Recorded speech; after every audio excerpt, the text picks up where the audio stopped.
Oh, here we go. What's up, everybody? It's your boy Yo, yo, yo. JACR Media. How we doing tonight? Can you hear me?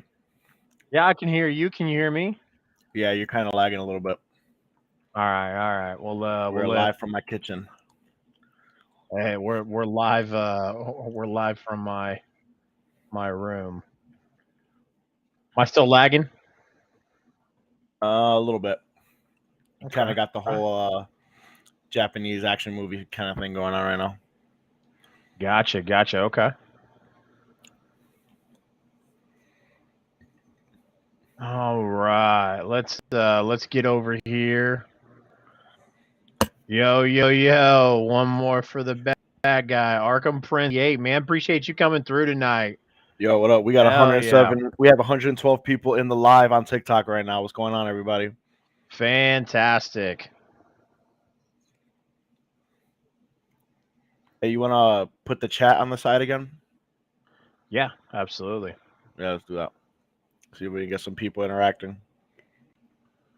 Absolutely. Oh, wrong button. Show everybody the T. There we go. I like it. Yep. What's going on, everybody? Post Forbidden Door pay-per-view show with my boy Chase. We got 160 people in this live right now. Go follow Chase CR Media on TikTok, Twitch, pretty much everything. Gonna talk some wrestling. Absolutely. Where'd you go? I'm getting the camera fixed up here. All right, there we go. Yeah, we're gonna fix that stupid thing up. So, did you have a good time, my friend? Oh, I had a fantastic time, bro. We saw Jericho, win like we all knew he was gonna do it. You know what I'm saying? Good. It was great. Claudio, we got Claudio, all elite. Absolutely. That was a huge shocker. Seats. Has some amazing seats, actually.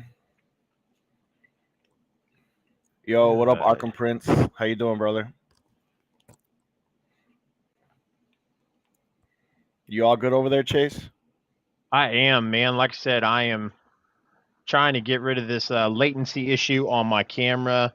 But what we're gonna go ahead and kind of jump into this, man. So I mean, I kind of sat and watched it on my TV and kind of hung out and Heel Kevin's stream and watched it that way. And man, I'll tell you what, dude, it was everything we had hoped it was going to be. Yeah, man, I thought it was great. It was a great pay-per-view. I thought the timing was so much better than the last AEW pay-per-view. A lot of people were complaining that it was so long, and this had about 12 matches on the card, including the buy-in, and everything was very well placed.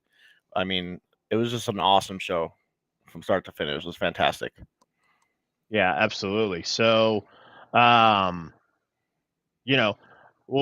just for everybody like on your TikTok watching, I know we got a few viewers right now. It looks like we got a couple of viewers on Twitch, and looks like I got another one on YouTube as well. But I'm live on my YouTube, my Facebook, and my Twitch right now, and we're live on Mark's TikTok. So for everybody on TikTok, just to kind of let you know how we do this. This is going to kind of be how our Post Dynamite show is going to go. We're going to break this show down a little bit. We're going to let Mark tell us about his fantastic experience in Chicago at the United Center tonight. And then we're going to leave it open. What I'm going to do is I'm going to post a link to the stream. I can invite up to 10 guests at once. And what we'll do is I'll post the link and I'll let you guys come in, hang out backstage, and then we'll bring you on. I will limit you to 2 minutes because it is midnight. It is midnight where Mark and I are. And I don't want to be up till 5 a.m. doing this thing. So Definitely there will be a 2-minute time limit, but we'll bring you on. You can say what's up. You can say what you like, what you didn't like. You can tell me I'm ugly when I turn my camera back on. You can tell Mark he's handsome. Whatever you guys want to do. But we ask that you In that keep it exact order. yeah, we ask that you keep it appropriate. If it gets out of hand, I'll fuck you up. So that's all there is to it. However, in order to do that, you got to come head over to the Twitch stream. So twitch.tv/crmedia1988 in order to do that, because you can't get the link to the stream in Mark's TikTok. So it's got to be on the Twitch. So but yeah, we're gonna kind of dive into this thing head first. You coming back or what? I am.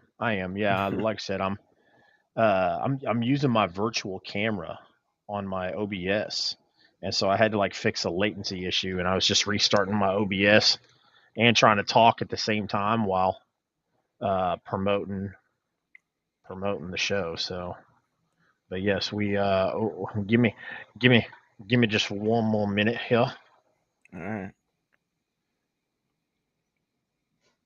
So, I mean, did you get to, I know you kind of were posting on social media about, telling people to come say hi to you and what's up and all that good stuff. Did you get to say hi to anybody, or?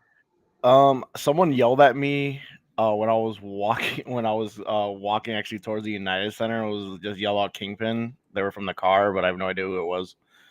But no, I didn't really link up with anything. Panda was sitting like not across from me. He was to my left, about 2 sections over. But we didn't really get to meet up or anything like that.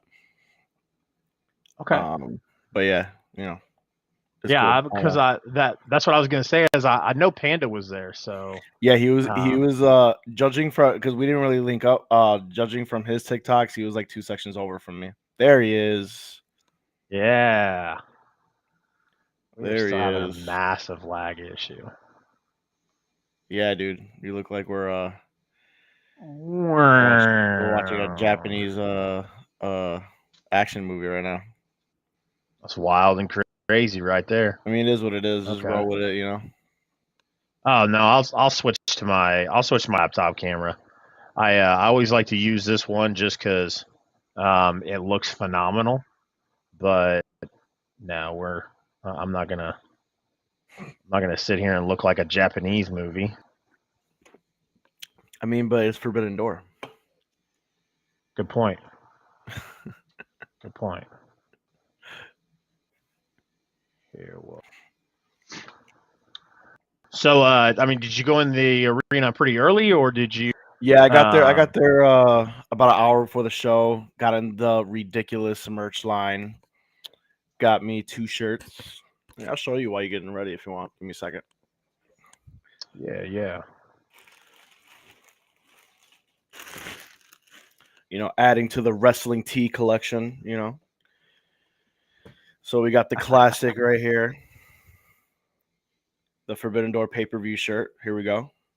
Hell yeah. There you go. I like it. Got the Iowas there in the back for proof. We don't got no fake shit here. That's badass. And then this is badass right here. So it is a Bullet Club shirt. Oh shit, let me get back in the screen. That's kind of stupid. Hey. So it's a Bullet Club shirt. So here's the back of it. Chicago Bullet Club. Nice. Right. There you go. But the front is where it's at. You got the Chicago flag colors right here on the Bullet Club. Check that out. That's a sick ass shirt. That is a sick ass shirt. I like it. Hell yeah. I like it. Bullet Club Chicago. So I'll be rocking that probably at the next show. But I just want everybody to admire right here real quick before I sit back down.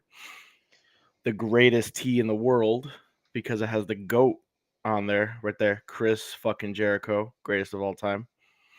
There you go. Admire it, acknowledge it, and call it a day.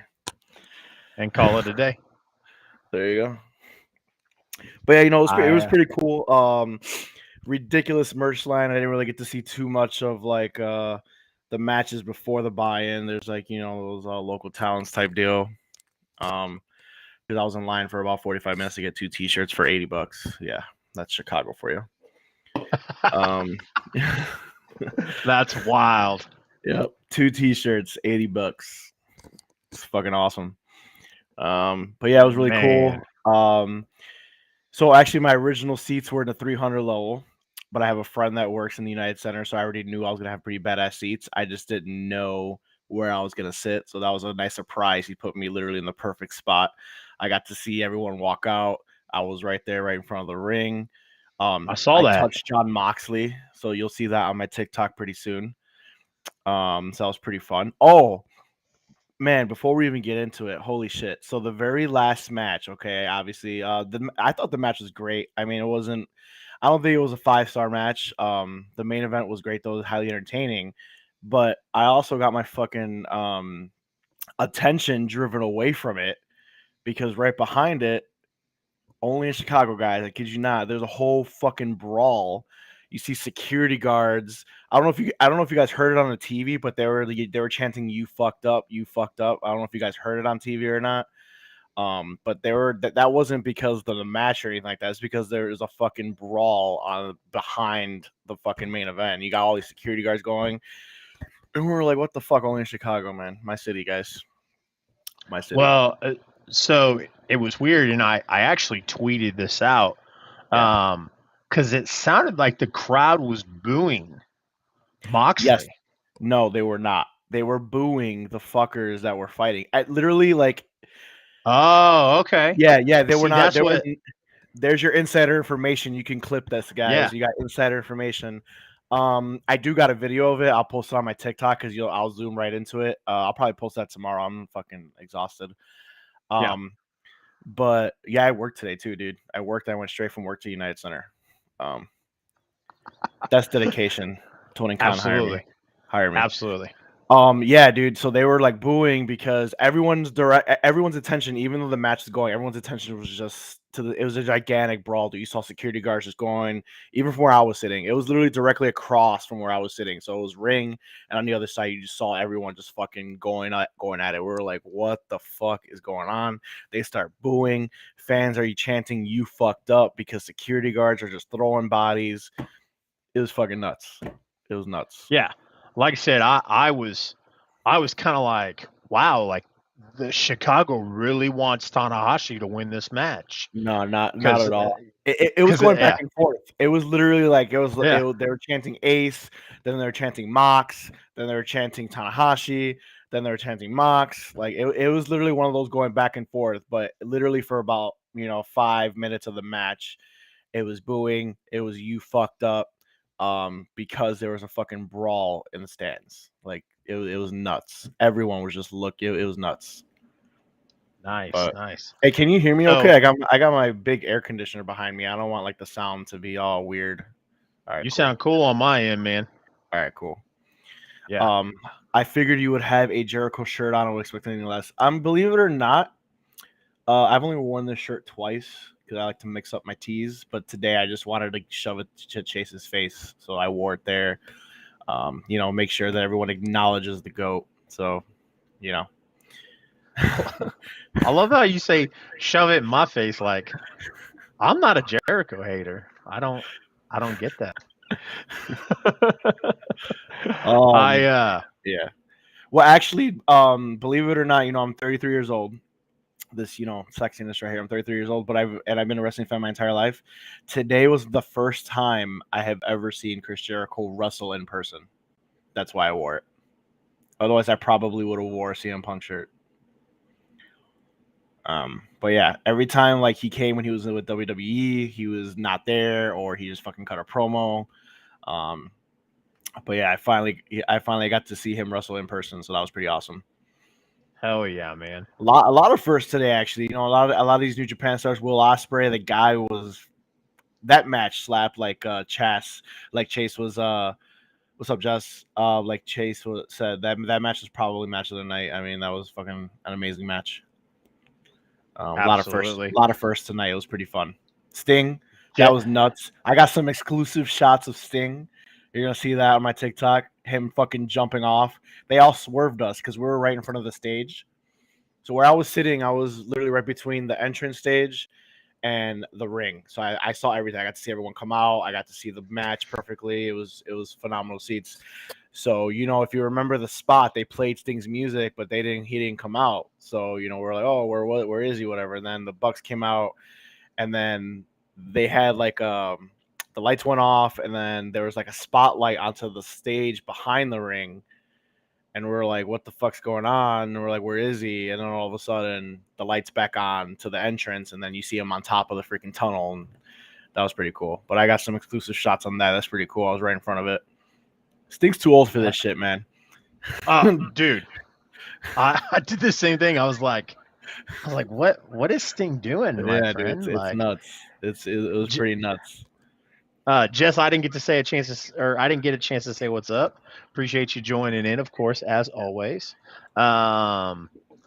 So Just for acknowledge you, the T. So I know we're kind of like winging this thing. So let's not do what we usually do for Dynamite. Okay. Because I don't want to, like you said, bro, it's midnight. Like It's midnight. I don't want to end this thing at 2:00 in the morning, or 5:00 in the morning. But I'll tell you what. Let's we'll break it down, but not as in depth as we usually do. All right. So then that way it kind of speeds things up. We can get some people in here. If Arkham Prince wants to join in, or Jess, or whoever else is watching wants to join in, we'll put an end to it. So, so the buy-in, really cool, man. So I'm a big Kevin Kelly fan. Okay. I was a huge Kevin Kelly fan in WWF. Huge fan of his in New Japan. So I thought that was kick ass that he came out and did commentary. I'm of course, I love Excalibur. Taz has grown on me. You don't like Taz? I used to love Taz, man. And then when AEW first started, I just wasn't there was something missing. But it's just one of those things where I just wasn't used to it. So I kind of, like I said, it grew on me. So now I like Taz again. I like Justin Roberts. I know he might not be the most popular ring announcer to some people, whatever. Chicago loves him, man. He's from like Peoria or some shit. I forgot where he's from. Yeah. So the first match in the buy-in, Hashi and Haruki defeat Aaron Solo and QT Marshall. Kind of called that one. Unless QT Marshall's facing a local guy, more than likely QT Marshall's going to be taking the fall. You know what? And I don't understand it. Remember how he had how he defected from Cody, and the factory came about, and he had what's his name, Anthony Ogogo. It's like they skyrocketed, and then Ogogo lost, and then they just sunk. I don't understand it.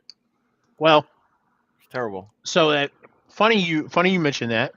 Since you did mention that, we'll kind of see. You're gonna get me off path tonight. Here, give me 1 second. Give me 1 second. So Arkham Prince says he came in my stream again. He's like, I would definitely love to join the live. You will at the end. There will be an opportunity at the end of the stream. You could join for a couple minutes, but he says he doesn't know how on Twitch, so that's why he's back on here. So you want to explain that to him real quick again? So it's not going to be on Twitch. Okay. What it is I'm going to provide the link to our restream, and you'll click on that link and bring it up in your browser, either on your phone or on your laptop. And then you'll be in the backstage area. So you won't be on Twitch, technically. You'll be on my restream. All right, cool. Yep. All right, I guess I should clarify that. Yeah. Anyways, the reason why QT fell off was because that Anthony Gogo story and Cody Rhodes hit so hard, and then Cody kind of lost creative control after that, and so and QT, I've heard wonderful things about QT Marshall, like backstage, like he's a great locker room guy and a great, helper and all that stuff. But as far as like star power goes, it's just not it, man. Yeah. So the next one, we've got Lance Archer and Nick Camarado. This match was 6 minutes. It kind of served its purpose, showed Archer kick some ass, and then bounce out. So, next match, Keith Lee and Swerve Strickland. They won their match. I kind of made it a note here to kind of talk about Taz, kind of keeping his feud going with them while on commentary. I kind of like that. That's kind of cool to me, how when Jericho's on commentary and Taz is on commentary, they kind of keep their, their unfortunately, we couldn't hear any commentary today, but yeah, I've noticed that, within previous shows and stuff like that. It's always pretty cool. Like Jericho usually tries to drop a little jab on whoever he's feuding with. So that's actually pretty cool. Yeah. So I'm sure Taz did some crazy shit today too. So yeah, I didn't even think about that when I was taking notes.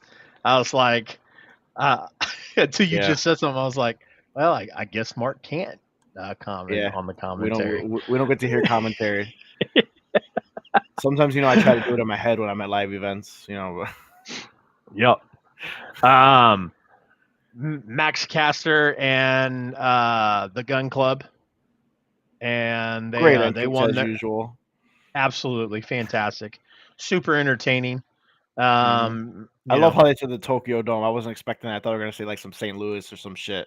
They got me. They got me. Yeah, they did. I did the same thing, and then they say Green Bay because Chicago. Yeah. So I thought that was great too. I did. I thought the Danhausen thing was completely random. Right? I was like, what the fuck? Yeah. Which is weird. I mean, are they still feuding with? Is Hook and Danhausen still feuding with the Gun Club? I fucking hate that Hook's with Danhausen. Don't get me started. It's funny. It's great. I hate it. I know. Like when did he leave Team Taz? Like when did that happen? Like they don't even come out together anymore. Like nothing. Yeah. He outgrew it. He could have been like their assassin. Like I don't know. I think they dropped the ball. It was weird. Yeah, it was just. It was just random. I thought that was a weird spot. Like I don't know. So like they're gonna feud after this again, or like I don't even know. It was weird. Yep. I agree. Yeah. So, had all of us going, huh? We did. Me and my boys did for sure. We were like, "What the fuck's going on?" Oh man. So then that kind of ends the buy-in. Then we've got the beginning of Forbidden Door. Yeah. What was that match again? That was the Jericho Appreciation Society. Oh yeah, that's right. Against I had no idea. Oh, I bet you didn't. I had no idea. Excuse me. Here's one for you. Kevin Kelly made a joke for the other commentators to not even make eye contact with Suzuki when he came out. They replayed that clip from 2018 of Jericho attacking Shota when he was a young lion with his match during his match with Kenny Omega at the Tokyo Dome. It's kind of weird. Wasn't kind of weird. It was refreshing because, I love how AEW acknowledges that there's other stuff out there. Oh yeah, for sure. You know what I mean? For sure. Like we don't, AEW doesn't completely turn a blind eye to the fact that Jericho not only wrestled in WWE, but Jericho wrestled in New Japan, and You all know, over the place. speaking of that, Jericho wrestled in Japan. I was very disappointed with Jericho today. Just in the beginning, because he won. So I mean, come on. Yeah. I kind of wanted him to come out in the Paymaker gear. I thought it would I have been a nice nod, and I was just like, "What the fuck, man? Like, yeah. you dropped the ball. He dropped the ball. I mean, today he should have came out in Paymaker gear. Yeah. I was kind of pissed.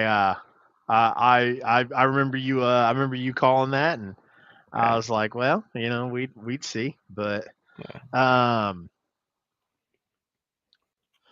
like I said, this match was a great opener. It definitely set the tone for Jericho. Um, you know, Jericho putting over those guys huge somewhere down the line. yeah. I mean, And those the, guys look like stars too, oh yeah, and then which is what they want. That yeah, for uh, sure, for sure. Yumino is New Japan's big star right now, or a big building up star that they're working on. So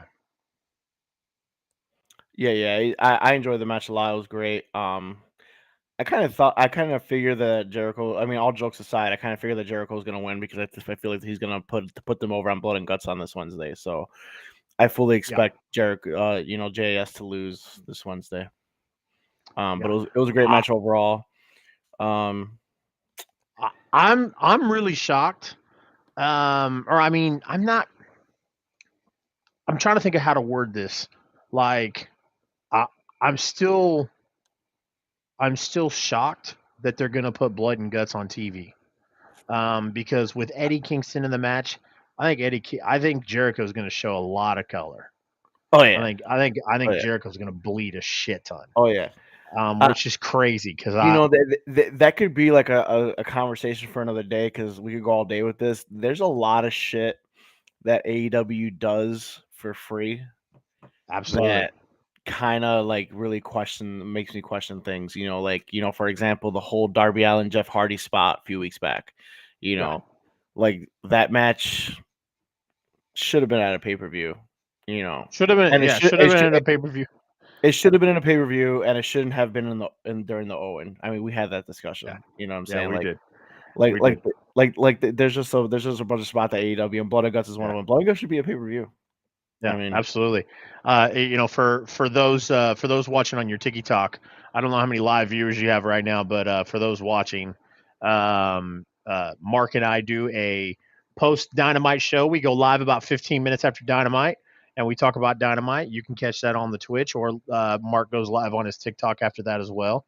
Go check that out. You can also check out in the video library past episodes, and I'm sure somewhere down there, or you can check out my TikTok where I'll clip the show sometimes. I'm sure we've clipped it and talked about it a few times with Jeff, that Jeff Hardy and Darby Allin match and whatnot. But yeah, that was that it is crazy. You know, they could have what they could do, so there's no copyright issues.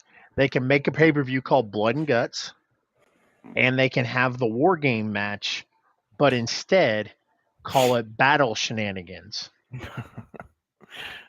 battle shenanigans. That's a shenanigan answer. Oh God, battle shenanigans. It's too So it's too it's too late for me to be making making whack ass jokes like that. yeah, that was kind of rough. That was kind of rough. Um, but anyway, back to the match. The match was great. Um, my voice is a little hoarse, but if you would have been there next to me when Jericho got put in the walls of Jericho, I was fucking screaming. I was like, "This is bullshit. What kind of horse shit is this?" I thought I was gonna tap. I was fuming. I was like, "If this guy fucking loses on the first time I ever seen him wrestle live, I'm rioting." You know, but All by yourself. all by myself. Yeah. They took my sign away. I brought a What? sign. I said, "If Jericho loses, I riot," and they took it away. Really? Yeah, fuck the United Center, but I love the United Center. But fuck the United Center, That's bastards. crazy. Why would they do that? Yeah, pretty much like the only time you can really bring in a sign if it's like blank or if a kid has it. Yeah, That's the UC, weird. yeah, the UC is pretty hardcore. Huh.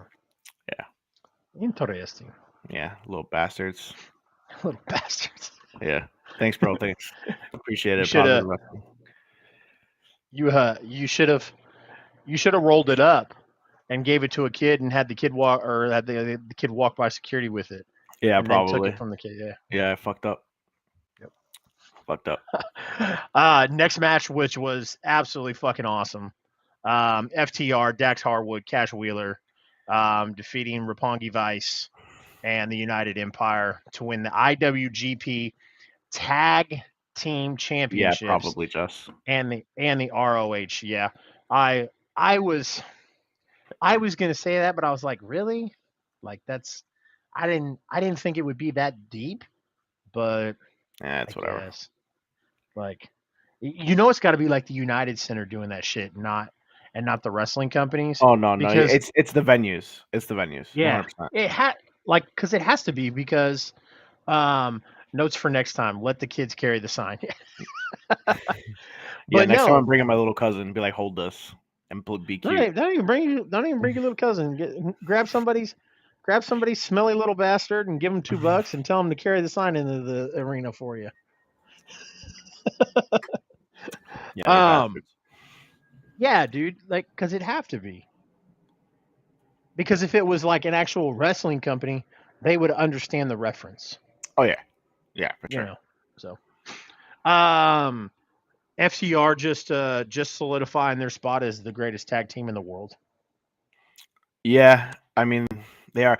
So I was gonna ask you. So how did it look on TV? With this apparent injury. Because we were all watching. All of a sudden, we saw him walk out. We were like, "What the fuck is going on?" We were freaking out. We were all thinking like, "Man, are they gonna call an audible right now?" Because we all knew FTR was gonna win. I was just like, damn, we were all starting to be like, who the fuck's gonna win now? Like, we don't know if it was like a work or if he was legit hurt. Like, we kind of missed the spot. Like, well, I don't know. it kind of looked. I mean, Meltzer confirmed on Twitter that it was storyline, but I mean, it's Meltzer, so. Yeah, that fucker was there too. Fuck Meltzer. Yeah, of course. Yeah. Whoa. I don't hate Meltzer. I don't get the hate for Meltzer online. It doesn't make any sense. That's a discussion for another day. Okay. We could do that. I mean, he says dumb shit, but all the time. All the time. A lot of people say dumb shit. So all the time. I mean, yeah, that's true. You just said some dumb shit. So yeah, exactly. So I mean, like I said, I don't. Here's my outlook on it. Dave Meltzer has been doing it for 30 years. Has made quite a bit of money. He's a fucking weirdo. If you've ever seen his office, it's the most disgusting thing I've ever seen in my entire life. His mom should have beat his ass for not cleaning his room when he was a kid. And but I mean, other than that, like, it's weird because I mean, like, I'll see videos on TikTok where dudes will just like call out Dave Meltzer on their TikTok, and I'm like, you realize that Dave Meltzer's not watching TikTok, right? Like, that's weird. Yeah. Like, yeah, I'll see a bunch of it. I saw like 4 or 5 videos in like a week's time where somebody's like, "This is for Dave Meltzer," and I'm like, it's not gonna happen, buddy. But no, like I said, I don't, obviously, like, he knows his shit. Is he right all the time? No. Is he right the majority of the time? Obviously. So, like I said, he posted on Twitter that it was a storyline.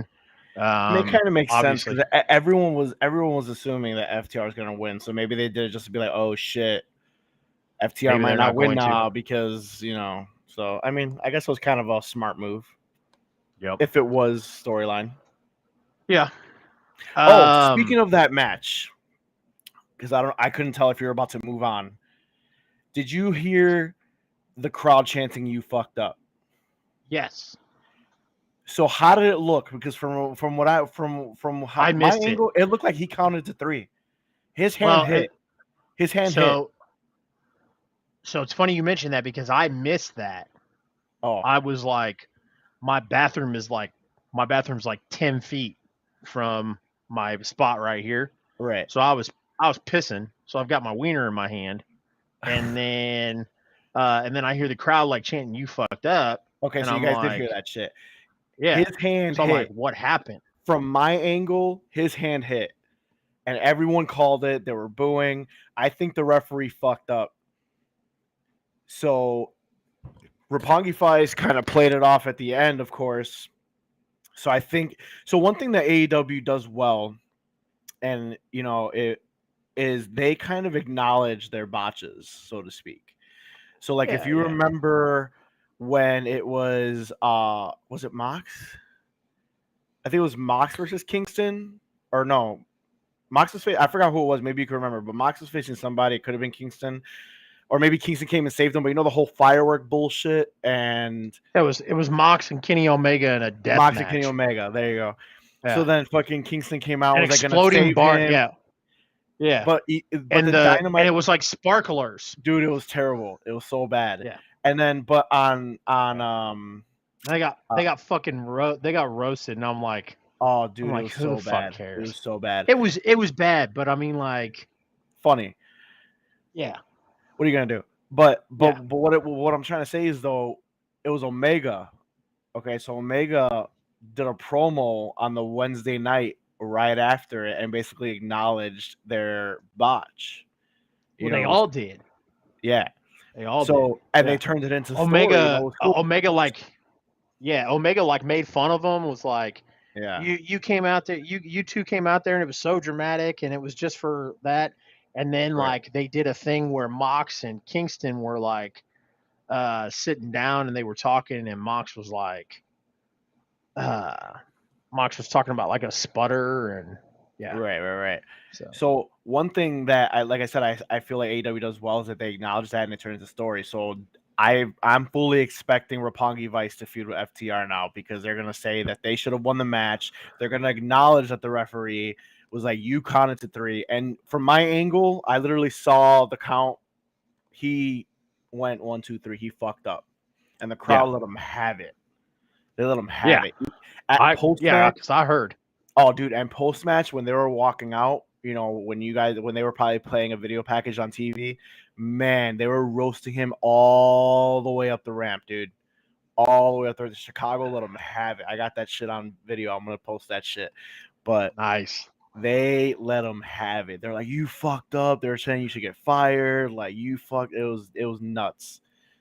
But he definitely counted to 3. And honestly, the referees did that a couple times. I think that was the most noticeable one. But the referees did it a couple times tonight, man. It was pretty bad. Yeah. It was pretty bad. Yeah. Not that I'm a fucking referee or anything, but it was pretty bad. No. Well, and to kind of piggyback off of that, you have to think about this. If you watch WWE, the wrestlers will watch the referee. When they're laying there, they're looking at the referee. 95% of the wrestlers will do it. I don't see anybody doing it in AEW. And I don't know if that's a sign of I wouldn't say arrogance, but if they're so confident that they can do it before the referee's hand hits, because that's not on the referee. I mean, what do you want the referee to do? That's on the talent. It's their job to kick out. Like I said, what do they want the referee to do? Do they want the referee to slow his hand down because he doesn't think the ref's going to, or the I think kick out? Maybe the assumption of fans is that the referee knows who's going to win, right? Yeah. So they assume that the referee knows not to count to 3 if this is not the spot that's going to happen. Because if the talent, if you're a talent and you don't kick out, what's the ref to do? Of course. Yeah. But like I said, it's just on the assumption side of the fans, they probably assume like, yo, the referee fucked up because he knows who's supposed to win, and he knew Roppongi Vice is not supposed to win. So why are you counting to 3? Yeah. You know what I mean? Yeah. And it was, I think it was Dax who took that pinfall, wasn't it? I believe so. Yeah. So that's on Dax. Yeah. Dax should have kicked out. Yeah. And like I said, I don't My assumption, and I'm not a wrestler, I don't know whatever, but my assumption is it's an overconfidence thing because you think like, oh, I don't need to look at him, or I don't need to peek to see where his hand is. I have a good sense of the rhythm that I know that if I keep my eyes shut, I know that I'm good enough to kick out when I'm ready. And if he waited too long, that's on Dax. So, I mean, it sucks for the referee. I mean, could you imagine being that guy? Dude, Walking to the back and everybody's screaming at you. they You, got his ass. especially like a crowd like Chicago. Dude, You know, there's certain Chicago cities. went in Yeah. on him. They went in on Yeah. him during the match, and they went in on him Yeah. when they were walking back. So when you guys were watching the next video package, this guy was getting it. I forgot the referee's name, but they were getting his there's ass. there's certain crowds. It was bad. Chicago, Philly, and New York. It was Those bad. are the three crowds, man. So I mean, like I said, like I can imagine being that referee and everybody's like yelling at you, and you're like, you know, like I said, what do you do? I mean, imagine if he acted like he had something in his eye, or he fucked up the count, like, Right. you know. This fatal 4-way. A ref can only do the count so slow and still keep the count believable. Exactly. Yeah, Like I said, I yeah, mean, for sure. you know, this fatal 4-way, bro. This fatal 4-way. I'm telling you what, man. I started to doubt that that Miro would win when everybody, like on the pre-show and the commentators, everybody was like, "Oh, this is Miro's match to win," and I was like, I knew Pac was like, winning, dude, man. I told you that. I told you, man. Yeah. Pac needed it. Number one. Absolutely. Pac needed it. Number two, if you notice, with the exception of the TNT Championship and, of course, the Bucks just winning it, there hasn't been multiple champions. Yeah. And there also hasn't been a champion that had won multiple titles yet. I feel like AEW likes the whole first ever thing. You know what I mean? So if Miro would have won that, Miro has already won the TNT. So then he would have won the Atlantic Champion. He would have been the only person in AEW to do that. And I don't think AEW wants to do that yet. I didn't think so either, man. But so that's why I thought Pac was going to win. And Pac needed it out of everyone. Pac needed it the most because Malachi Black is super over with his team. They love that team. That thing's going. Miro is pretty over with his gimmick right now. You know, the Redeemer. Everyone loves that. Dude, he got a lot of crowd love today. He got a lot of crowd love today. Yeah, he's a like I said, he's a favorite. And he's built super strong. I mean, like the way like AEW has built him to be super strong. I think what has he lost to Mox and who else? I don't think he's lost clean to anybody but Mox. Did Brody beat him? I don't think so. No. No. Who beat him for the TNT title? Was it Cody? Was it? I think so. I don't know. I'm not sure. Not sure. Let's let. Yeah. Anyways, yes, I'm pretty sure it was Cody. It. Yeah, Arkham Prince said, yeah, Cody beat Miro. Okay. Yeah. Okay. Yeah, no, like I said, I was pretty confident that, you know, like I said, when we talked about it Wednesday on our Post Dynamite show, I was super confident that Miro was going to win. And then, like I said, on the pre-show and then like the build up to the match, they kept like overhyping Miro, and I was like, maybe he's not going to win. I was like, this is exciting now. And then when Pac won, I was like, yes. Everyone else in that match, so fucking hyped. Everyone else in that match is over. Now Pac, he lost it to Sammy. He didn't lose it to Cody. Was it Sammy? Okay, there you go. Yeah, he lost it to Sammy Guevara. So everyone is over, and yes, Pac is over in a sense, but Pac loses a lot since he came in AEW. He's been putting others over. This guy needed the championship, and I'm glad they finally gave it to him. And the crowd was all over it too. When he won, the crowd went nuts. The crowd was chanting, "You deserve it." It was great. It was a great spot. It was fantastic. I love the ending too. I love that ending when Malachi Black had him in the submission. He came and he did what's that? What's this move called now? The red arrow or the black arrow or some shit like that. Black Arrow. Yep. That was awesome. Yep. I came out of my seat. I was He like, definitely did earn that win for sure. absolutely. Oh, look, it's the real Josh Elliott. What up, buddy? Wow. He must be feeding the new baby or something. He must be up with the new baby. There's no way he's up on his own will. Maybe he's prepping for that amazing I-70 hot tag, man. You don't know what this man does. Yeah, I got your back, Josh. I got your back. This guy over here. We got dropping shenanigans over here.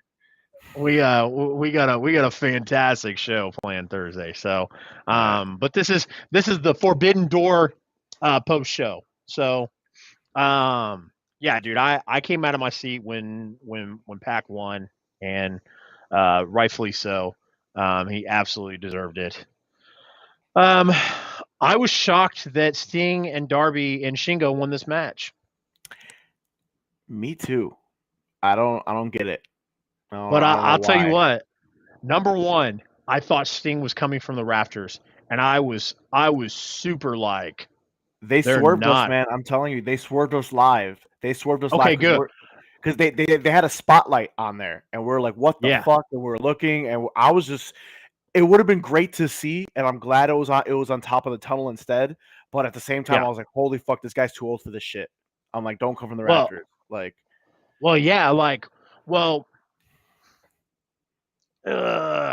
coming from the rafters probably would have been safer for Sting than doing what he did. I mean, but maybe with the history of coming from the rafters, obviously nobody wants to do that at a wrestling show, and that's why I was like, dude, they're not about to do this. Yo, Raz, look who's here, Scotty.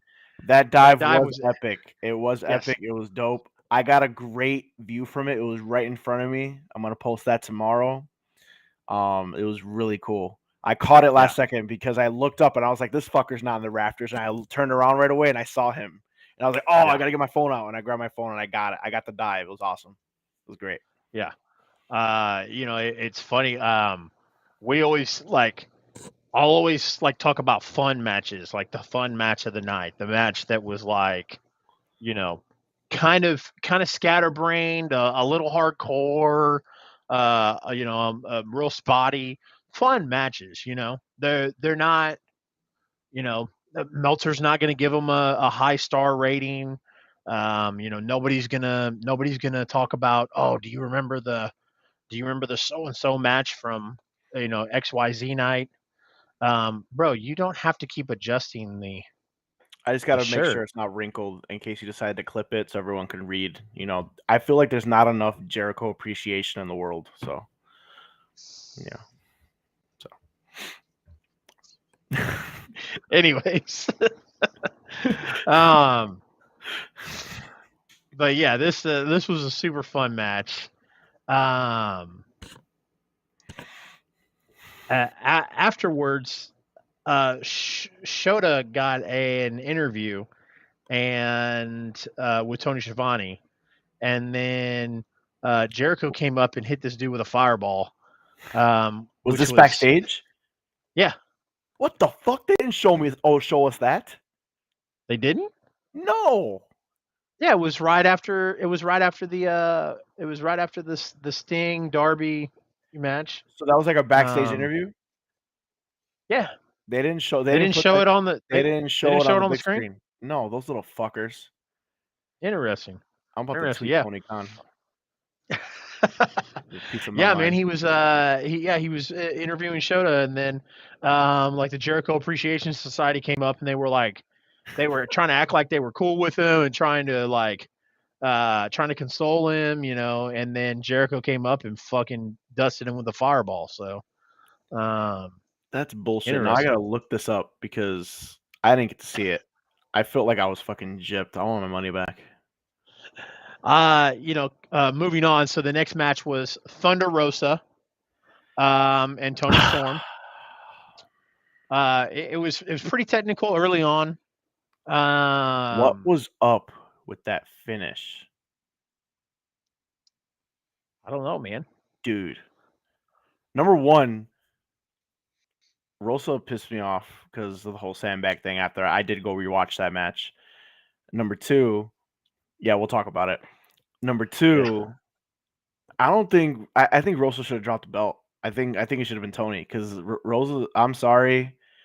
Yeah, the wrong person won 100%. Rosa's boring as champion. She's another Absolutely. victim of the chase is better than the reign. Yep. Just another victim. And number three, she's about to tour New Japan. So I thought for sure she was gonna drop it because she's going to New Japan for a while. So I guess she's taking the title with her. Yeah. Yeah, I guess so. That makes I didn't know that. That makes perfect sense. Yeah. Why? Well, if I'm Tony Khan or anybody at AEW, and I'm gonna send Thunder Rosa over to New Japan after I just had a big event with New Japan, Yeah. of course I'm sending her ass over there with the title. Well, I'd be sending fucking Tony Storm Absolutely. instead. Well, yeah. Tony Storm Agreed. should have. Fuck, dude, I was so disappointed. Yeah. I also thought it was weird that Rosa won with Dustin Rhodes' finishing move. I mean, I know they're doing the whole thing where, he's training her and bullshit. Yeah. I'm expecting a bit of a heel turn from Rosa now. I kind of hope so because she's a boring ass face. So maybe that might help her out a little bit. It might. Yeah. I thought they were going to do it with the whole sandbagging thing. Like when the story came out. I mean, that was your opportunity. Especially with talent saying that she sandbagged people. Yeah. That was her opportunity. I'll give the other company credit because I know when Seth got into that Twitter spat with was it Saber or Osprey? I can't remember which, but I thought it was Seth Saber. Was it? All I know is he got into a Twitter spat with one of them, and then made a comment about how much money he makes compared to them, and everybody was like, "Yo, that was a piece of shit comment. You shouldn't have said that." And and then the Hell in a Cell with the Fiend happened, and then the other company made it a point. They're like, "Okay, everybody's turning on him, so we're gonna have to turn him heel." So it was the one time that they got one of those things right.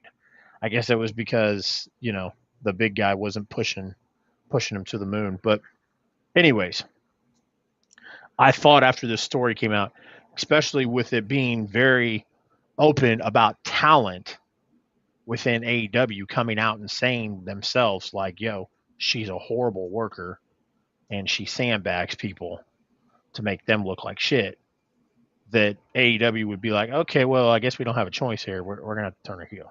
So I'm expecting it. If it doesn't happen, I'm going to question it. I'm going to be like, why would you not? Yeah, I mean, I think they should because she's boring. Well, yeah. But I mean, like, you're trying to get her over. And, I've been very vocal about this. I'll say this again. I said this in a TikTok, and I'll say it on here. Thunder Rosa, you're not into Thunder Rosa because you don't like Thunder Rosa. Just admit it. It was like the big thing where everybody on TikTok was like, "Oh, they just don't know. They don't know how to book Thunder Rosa. They don't know what they're doing with the women's division." No, it's not that. It's you don't like her. Just admit you don't like Thunder Rosa.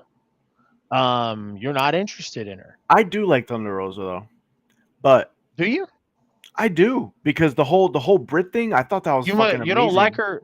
You don't like her as much as you think you do. I don't like her as champion. Otherwise, you'd still exactly. I don't like her as champion. You don't like her. You don't like her as much as you think you do. Not as champion. That was the thing. Was after she won the championship, everybody was like, Everybody's like, well, I don't know what they're doing with her now, and they're booking her. They're booking her.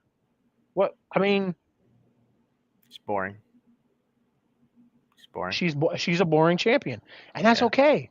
Some people are boring champions, and or I mean, I wouldn't say boring. Some people are just not. You're into Rosa for the chase. Yeah. Yeah, Same thing with Hangman. exactly. It was the same thing I said about Hangman. The chase was better than the Oh, reign. that's cool. That's you. That's not me. Yeah. That's not me. Yeah. I'll take Hangman back as champion. Yeah. Since your boy fucked his ankle up, jumping into the fucking crowd. Dude, I called it right away when oh man, I don't want to veer off. Oh fuck. But when he jumped into the crowd and he came out and then he came to I was like, man, he's fucking hurt. I think we talked about it. I on your show because you said, oh, I think you said like, oh, it was in the match. I was like, nah, man, he did it jumping into the crowd. I bet you when he comes back, he ain't doing that shit no more. Tony Khan probably gonna be like, you're fucking done. No more jumping into the crowd. He don't even like us anyway. He fucking hates the fans. He's a piece of shit. He hates the fans. This shit's a fucking facade. I still love Punk, but I love Punk too. I love Punk too. I was just mad because like I was just mad because like everybody was like, well, get the championship off of Page, get the championship off of Hangman. Hangman doesn't need it anymore. He's a boring champion. Blah blah blah, etc. etc. etc.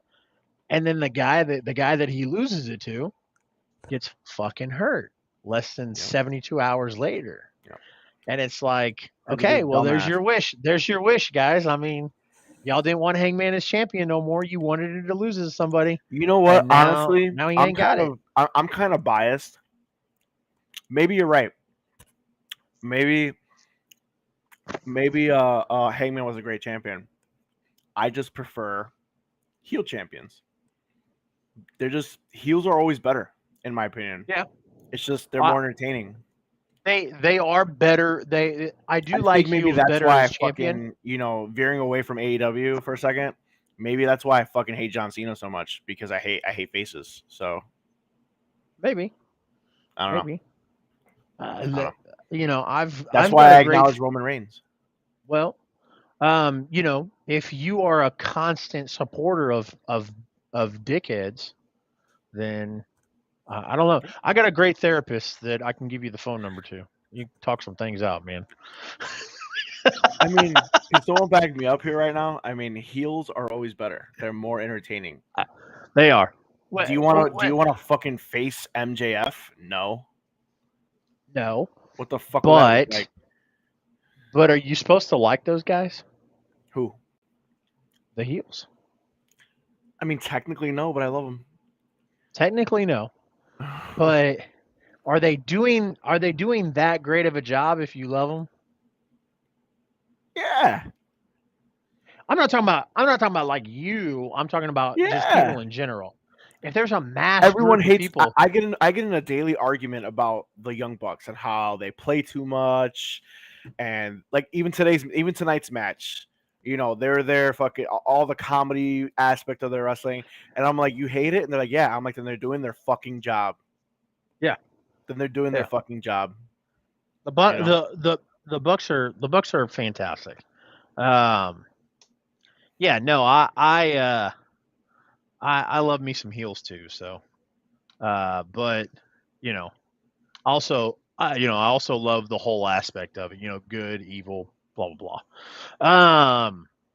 Speaking of good versus evil, the next match, Will Ospreay and Orange Cassidy for the IWGP US Championship. Which, by the way, this was 16 minutes long and some change. 16 minutes and some change. I didn't write down the seconds, but I wrote down that it was 16 minutes long. Stopwatch. No. I watched the counter when it started and picked it up at the end. So, this have been conditioned to love them because of the NWO being the cool heels. Agreed. Okay. Agreed. I like that. Agreed. However, Scott, I won't say like, I'll say the NWO started a snowball effect because they've tried to do cool heels before. I mean, Ric Flair was a fantastic heel, but Ric Flair was also talking about going out and drinking and having sex with multiple women and stuff like that, which in that time, in the late '80s, everybody thought that was cool. And he had women that were cheering for him, even though he was supposed to be the bad guy. But yes, the NWO started a snowball effect because along with the NWO came DX and and multiple others. So, um, anyways, I like I said, this match was 16 minutes long, and I want to make it a point to let everybody know that the TikTok I posted, and the TikTok that I clipped from our Dynamite post show, proved to be 1,000% true. And I, everybody's entitled to their opinion. I welcome all opinions. I'm not I will joke with people about not liking their opinions, but you're entitled to it. But I would love to see some of these content creators that spent 2 minutes shitting on this match and shitting on this pay per view. Try to convince everybody that this pay per view still sucked. And For this sure. match specifically still sucked because I can't do it, man. This match was fucking awesome. I mean, it wasn't that great. I'm just kidding. I just want to see your face. Bro, I was literally, there's this little blue button right here, like right here, and I was about to just, I was gonna take Mark out. I was gonna be like, well, that's it for Mark, guys. He's got to work in the morning. I'll be covering the rest of the show. I thought this match was easily in the top 3 of the entire show. Absolutely. It was the number 1 match of the show. Absolutely. It was my favorite match of the show. Big Goon looks like it's a first time chatter, man. Would appreciate if you hit the follow button if you haven't already. We like to talk wrestling on my channel. I go live on Wednesday nights with my friend Mark here. Appreciate the follow, Big Goon. But my friend Mark and I, we go live on Wednesday nights after Dynamite. And then on Thursday nights, my friend Josh and I, we do a podcast called the I-70 Hot Tag, where we talk about Kansas and Missouri independent professional wrestling. And then we also do random shows like this. So appreciate the follow, man. Would love for you to stick around. We're also going to be inviting guests on here in a little bit to kind of, tell us what you liked, kind of chat with us for a little bit and that whole thing. So those false finishes made it edge of the seat action. Yes, they did. For sure. For sure. It Absolutely. It was my favorite match of the night, 100%. It was fucking awesome. Absolutely. Osprey's facial expressions every time he didn't get the fall were just classic.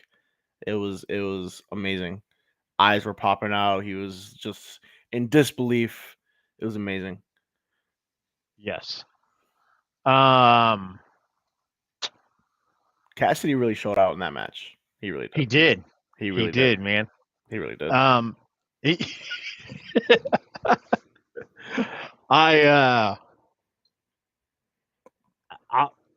got one for you that might make you get out of your seat a bit.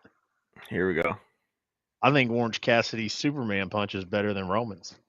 I think Orange Cassidy needs to stop doing that stupid Superman punch and find a real move. That move's awesome. I fucking hate that move. I hate when Roman does it. I hate when Cassidy does it. And I'm just kidding. I love it when Roman and Cassidy both do it. Are you serious? I love when Roman does it. I hate it. Roman has. You're not the first person I've heard say that. Yeah, I hate the whole. You know what I'm saying? Like it drives me nuts. I love it. Drives me nuts. Dude, I get so hot. Dude, I hate that Roman does the spear.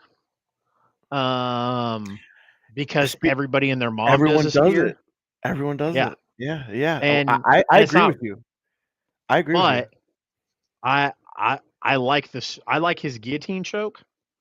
Yeah, he did that when he went heel. That's great.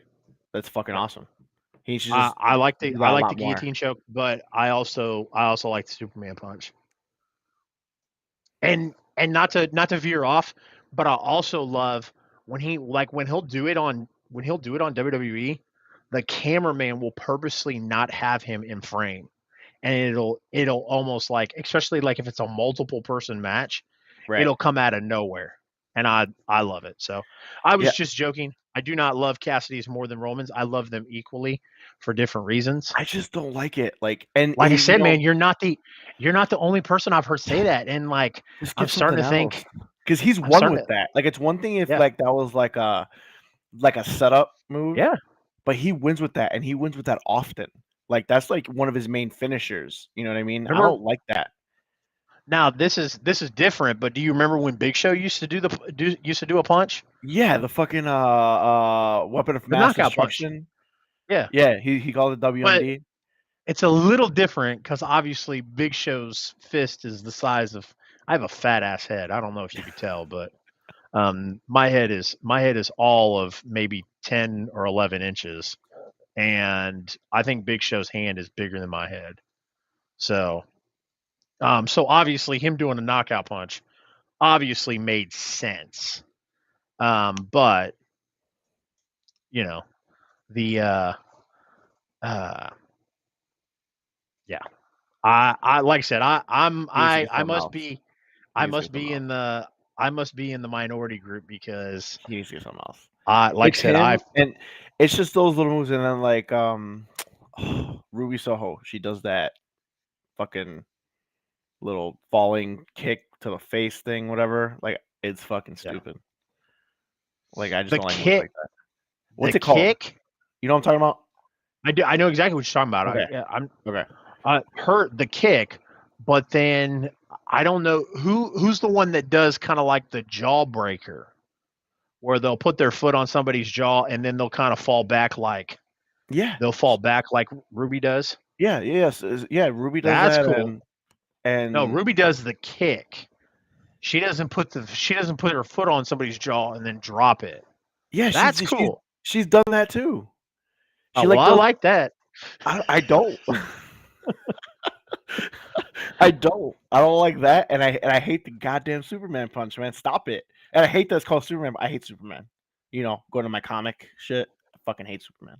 So, oh shit, I struck a nerve. I struck a nerve. Everybody, he's about to hit the button.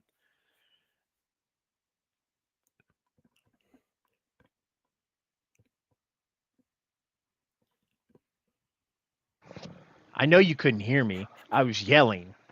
My wife's about to come in here and tell me to shut the hell up because I was like yelling. I was like, are you about to tell me you don't like a move because not because how silly it is, but you don't like the move because it has one of your least favorite comic book characters' names in it? Plays a part.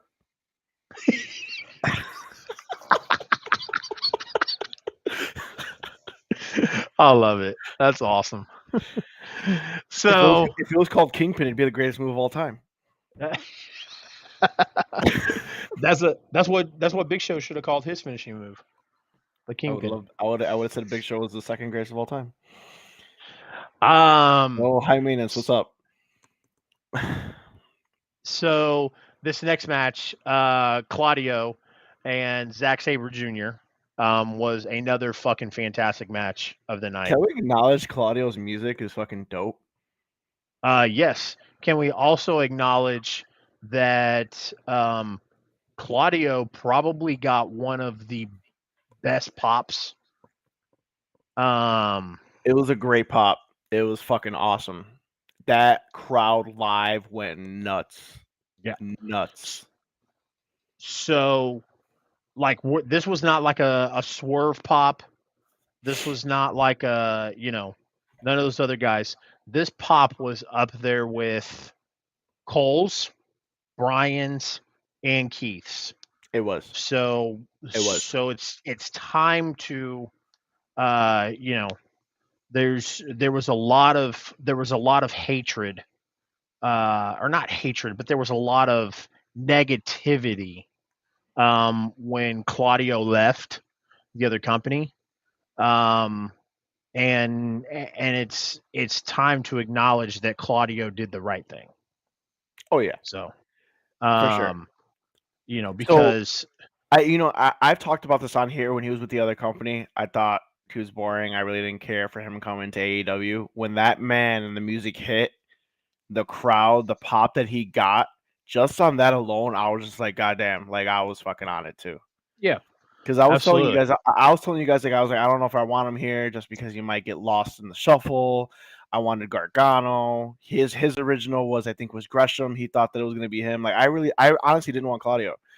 And just when when that music hit and we saw his flag in the background, we are like, oh shit. And then everyone went nuts. I went nuts too. I was like, you know what, man? Yeah, this is dope. He put on a hell of a match. Like, it was great. It was awesome. Claudio got a massive pop. The other huge pop was on the post show with Ass Boy's new music. Damn, I didn't even get to see a post show. Fucking, I got gypped again. I think he meant on the pre-show. Oh, okay. When it was when Danhausen came on and played the so yeah, it was a great match. It was awesome to see it live. It was awesome for the pop to see that live. I love pops. Like I was there when CM Punk returned. That pop was just the greatest pop I've ever heard live. This was up there in my pops that I've heard live. I've seen plenty of wrestling shows there in my lifetime, and honestly, the pop for CM Punk was the greatest I've ever heard in my life. This one was kind of up there, just from the crowd reaction. Like that's how loud it was. It was nuts in the UC tonight. It was nuts. All right. Yeah. So here's what I'm going to do, guys. I am going to go ahead, and this is for Mark's TikTok viewers and the viewers that are watching right now. We're going to go ahead and post a link to the restream in the comments section, and I can message it to you. Actually, I'll tell you what. Let's do this. Because the next match coming up is the next match coming up is the Fatal 4-Way for the IWGP Championship. This match was fantastic too, except for the ending. Yeah, the ending really got me. They're saying that Cole is injured. Yeah, that's what I was gonna say. It looked like he got hurt. I think they had to call an audible to finish the game. To finish the match. It looked like something happened. As he walked out, he was holding himself. He was being helped. He was walking, but I don't know if they cut to like another package or anything. But as he was walking out, he walked past us, and he kind of looked messed up. He was messed up. Yeah. No, I saw the same thing, and then like Jay White and the referee said something to each other, and it was, like I said, it was I very, very interested to see what happens on Dynamite. Like I said, it looked like something got messed up. So yeah, for sure. They definitely called an audible on that finish.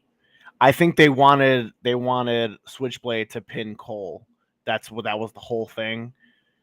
And I don't think at that point he should have pinned Cole just because of how it ended, but I think they just needed that for story-wise because maybe they're going to feud soon or something, or because you already kind of saw that leading up to it, leading up to Forbidden Door pay-per-view, the way they were talking to each other, so I think the whole point was to have Switchblade pin Adam Cole, which that's what's happened, but Adam Cole's definitely not right.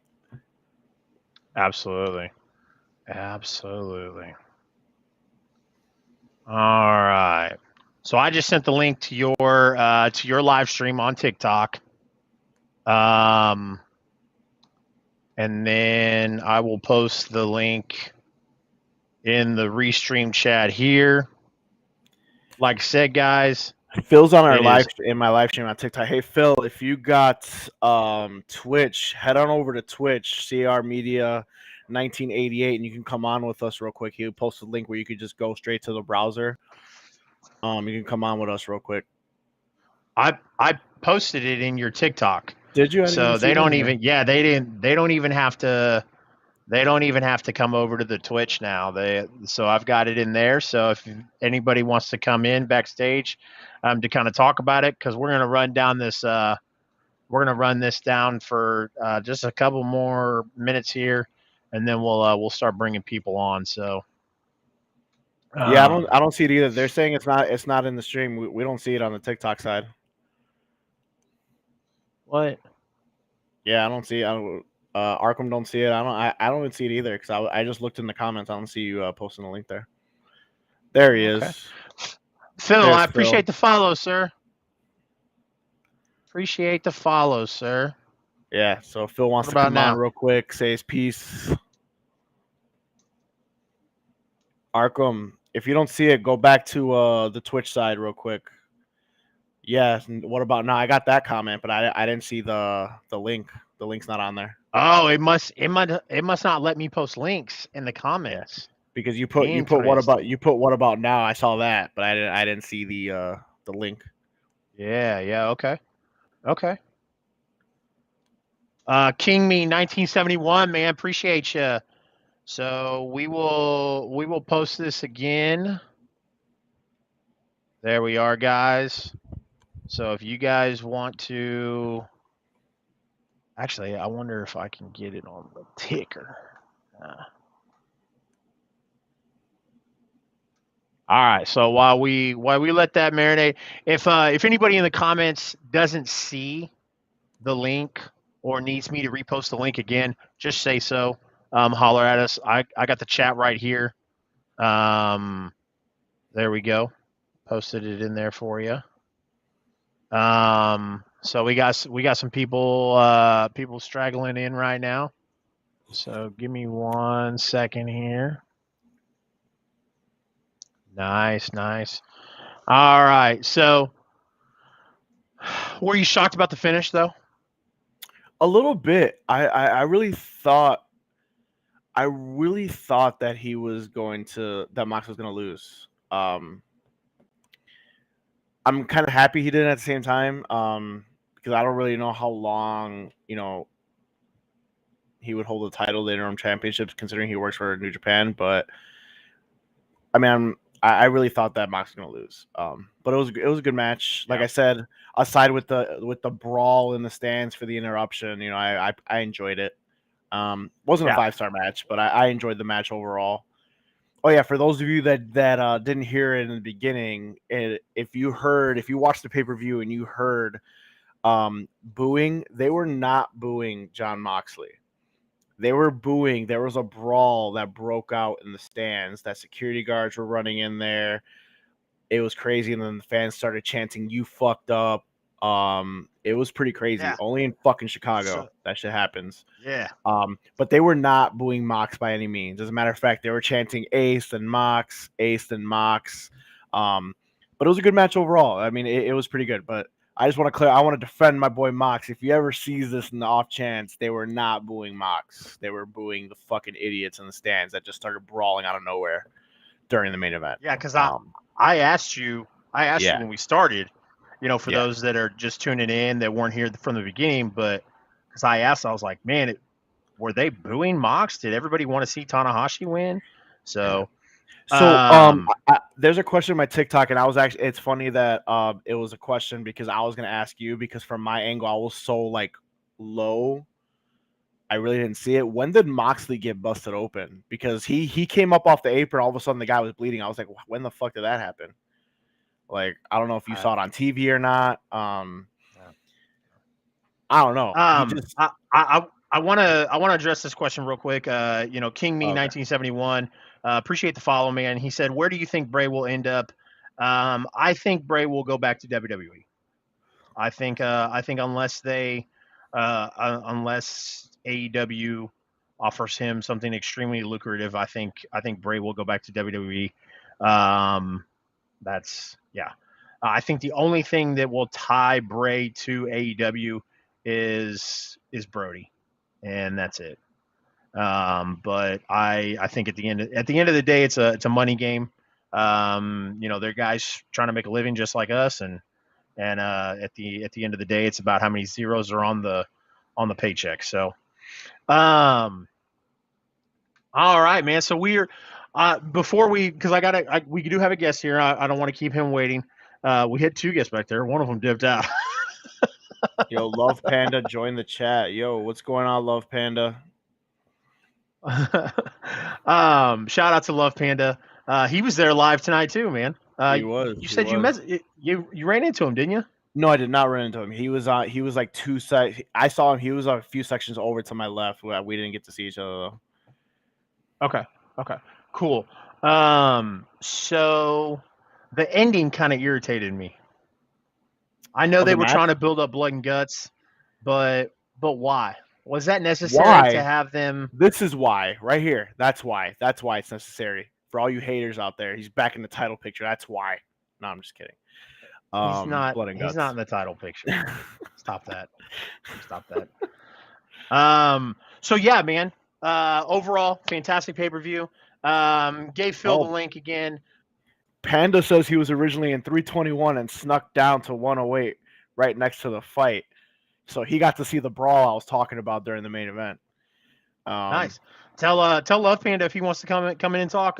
He's more than welcome to come to the Twitch. All right, Panda. If you have Twitch, if you want to come on with us, head over to the Twitch real quick. We'll give you a stream where you could come and share your experience of this fucking brawl during the main event that broke out.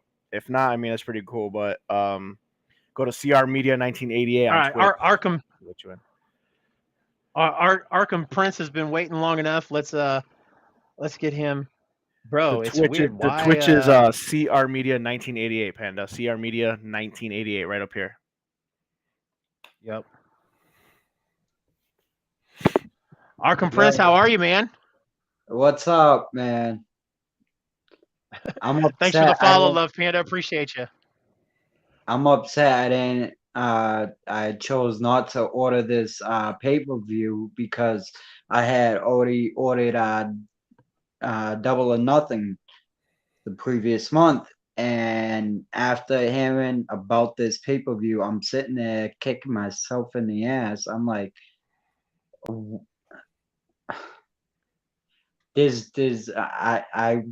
I really wish I did, especially with I'll tell you this, Jon Moxley. I've been calling it ever since then. Ever since Forbidden Door happened, CM Punk got injured, and when I heard Jon Moxley was gonna be in a match facing someone for the title, I'm like, Jon Moxley's gonna win, hands down. There's no way that AEW is gonna have one of their biggest stars lose to an amazing New Japan wrestler. Yes, but I felt like this was gonna go to Jon Moxley completely. I don't see any fan truly expecting anything more. Jon Moxley's at the top of his game, whether he's doing this stuff with Blackpool Combat Club or not.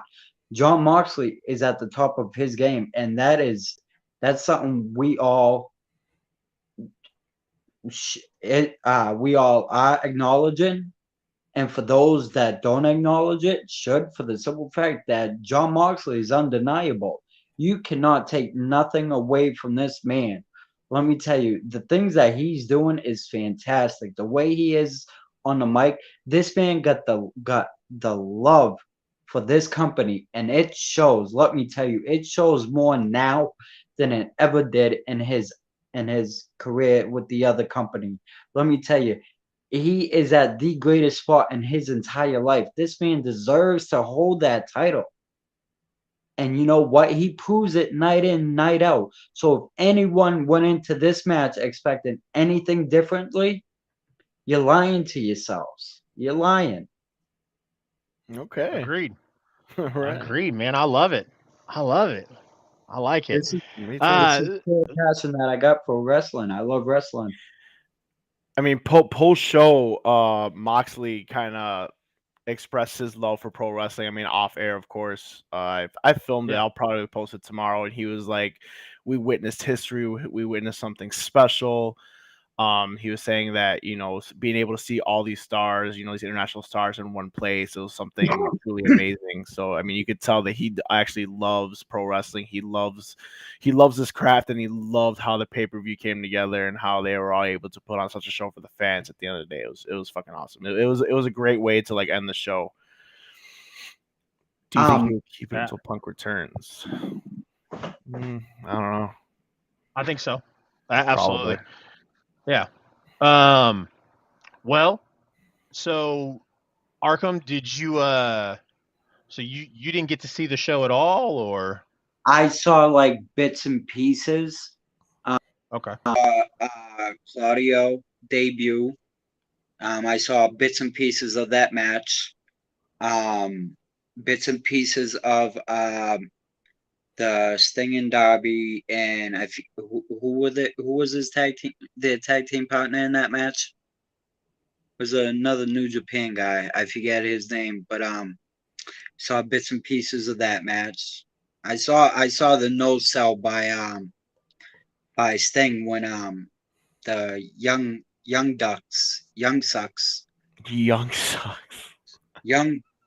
fucks, sorry, young bucks, sorry.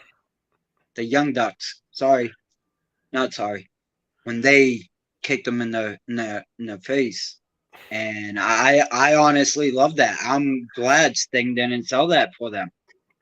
I'd cheer that on for eternity. I would never sell for someone like the Bucks.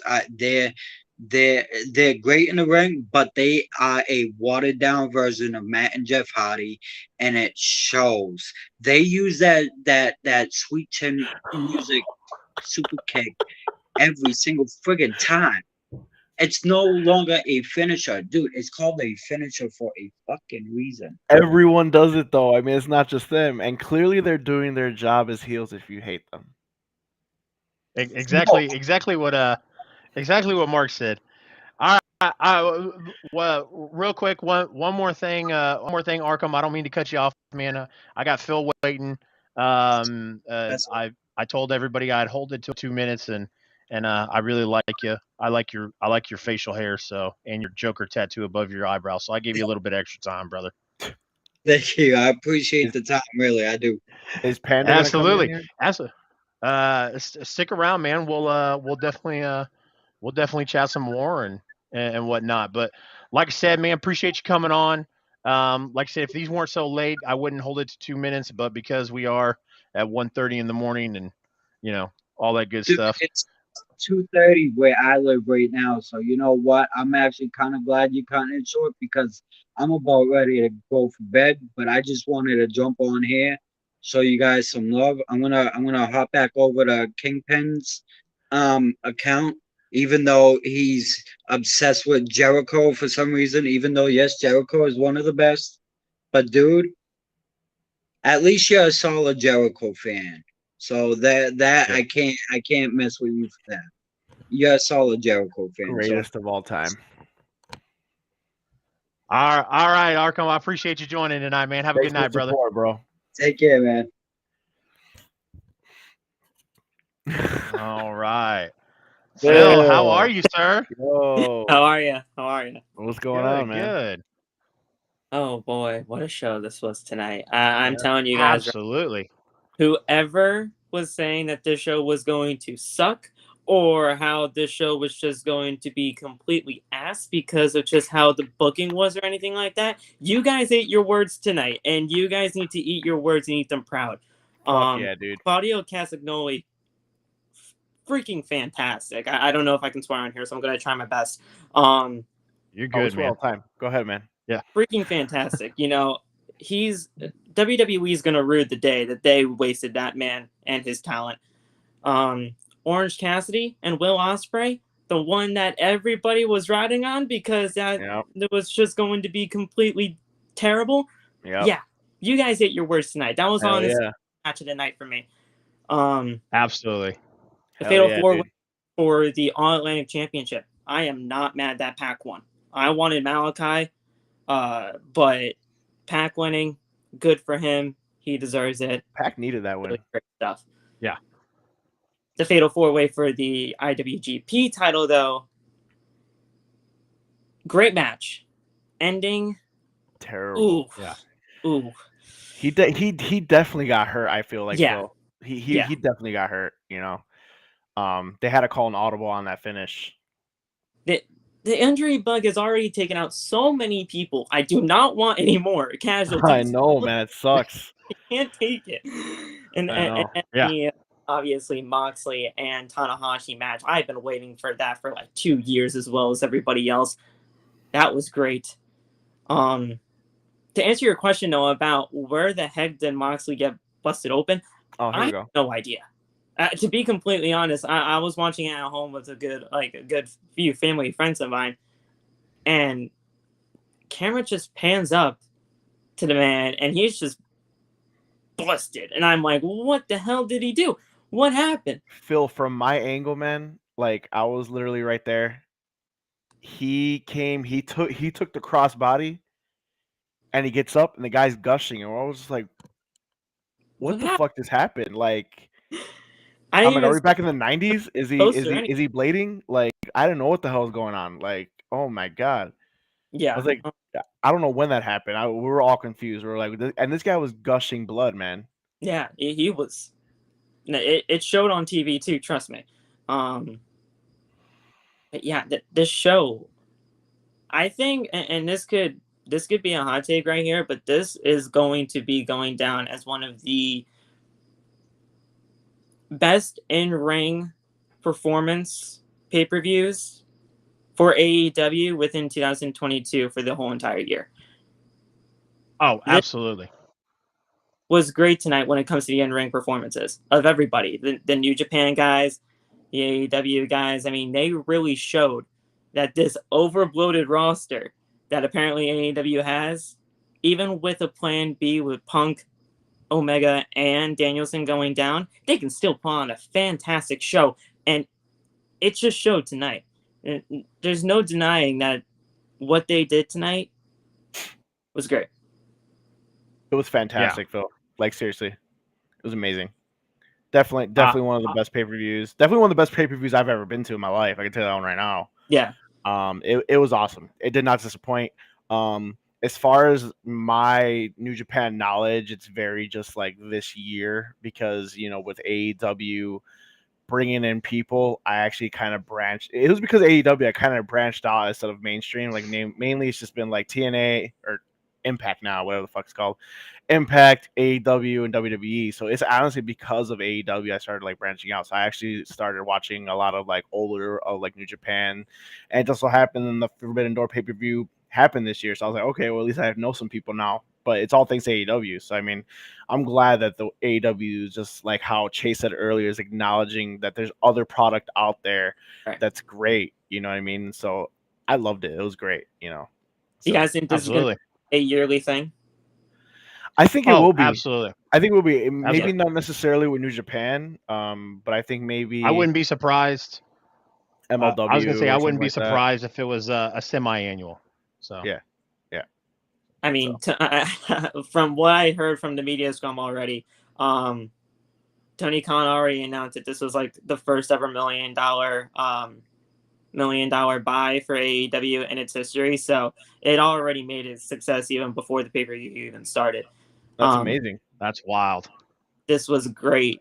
And, props to Tony Khan and the way that they really, came together throughout the adversity of these injuries and everything like that. It was just a great show, and I couldn't be more proud of being an AEW fan from day one. I mean, I saw this thing from the ground up, the first ever show. I'm just glad we got an alternative to the other company. And I agree. I agree so much. Absolutely. Hell yeah, dude. Absolutely.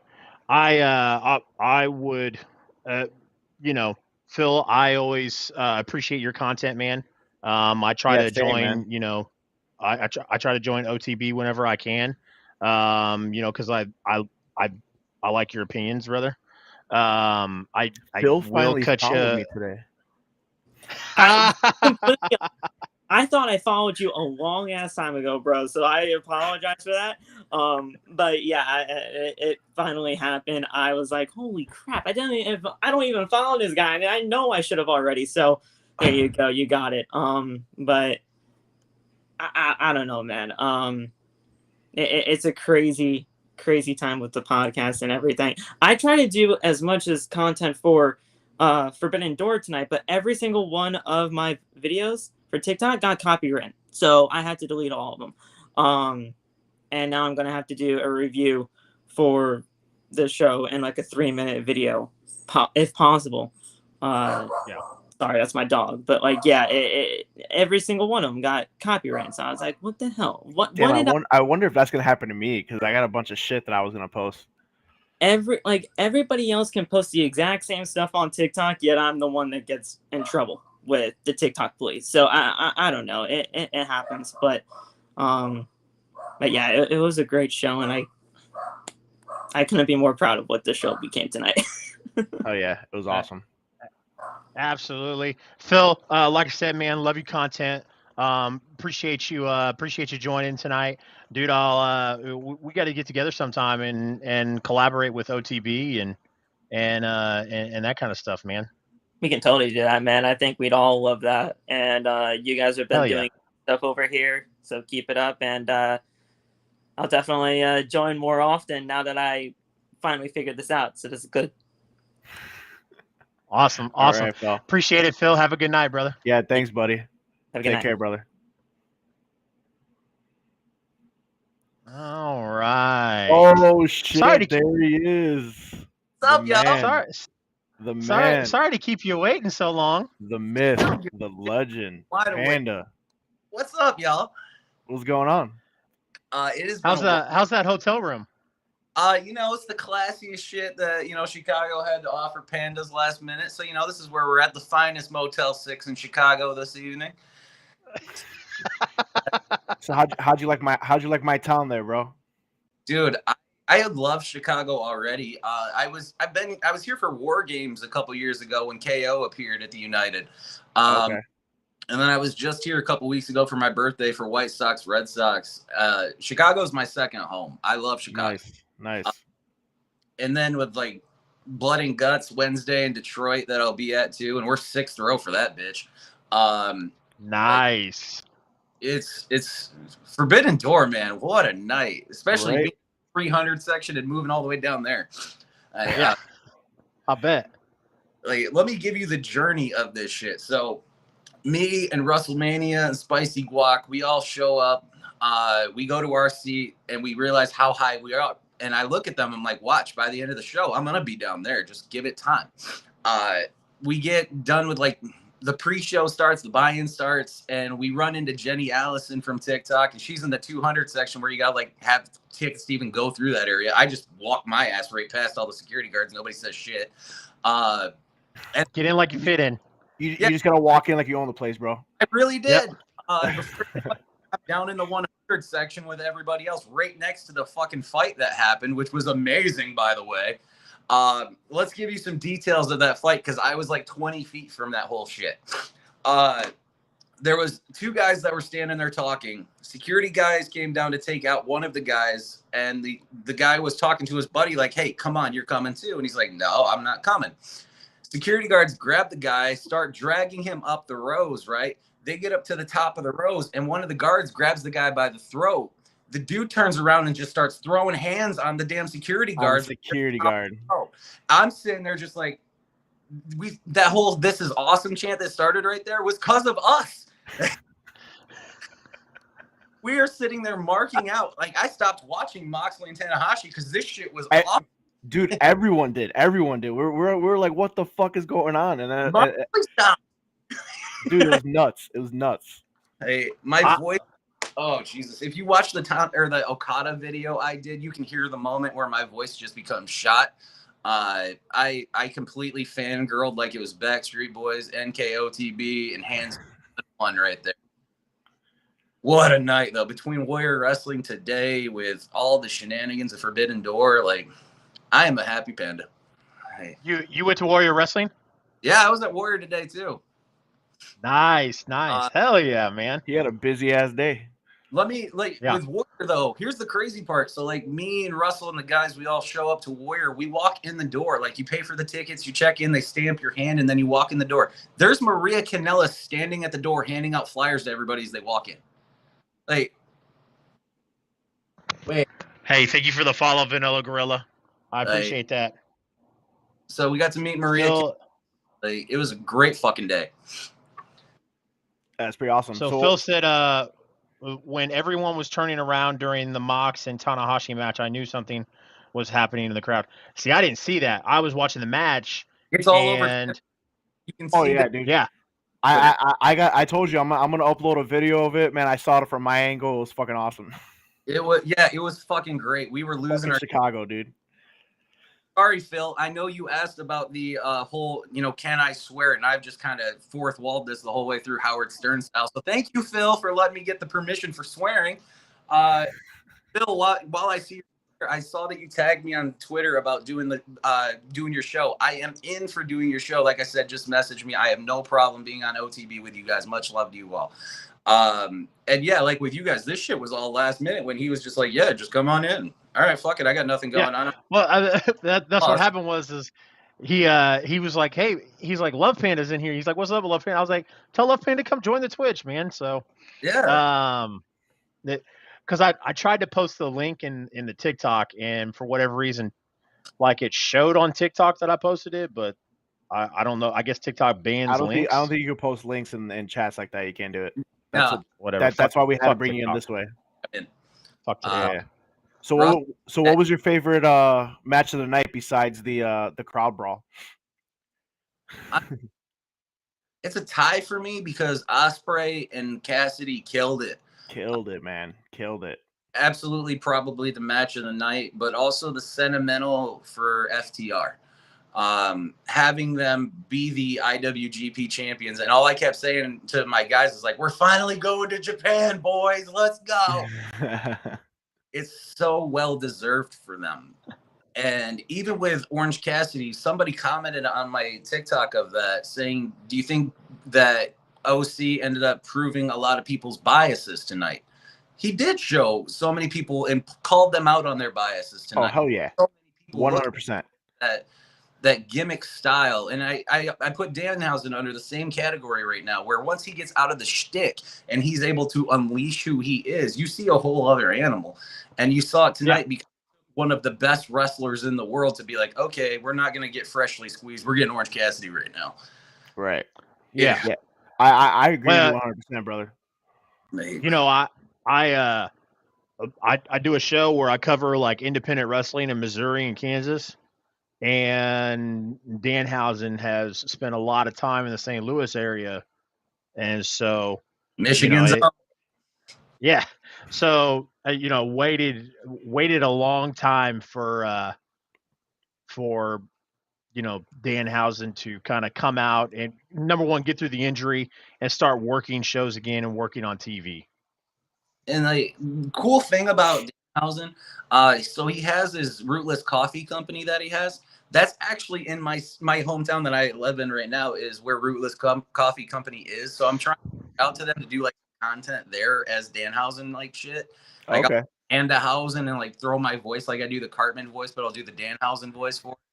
Like, I have an idea for it. Like we had a whole idea for when we met Maria earlier, but we didn't have enough time to do the video. But Maria was going to do a TikTok with me in WrestleMania earlier.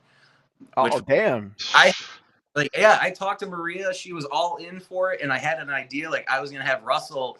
I was going to stand next to Maria and be like, Russell, come on over and meet my friend, being a Love Panda company, and just have him standing there like, Maria. It would have worked.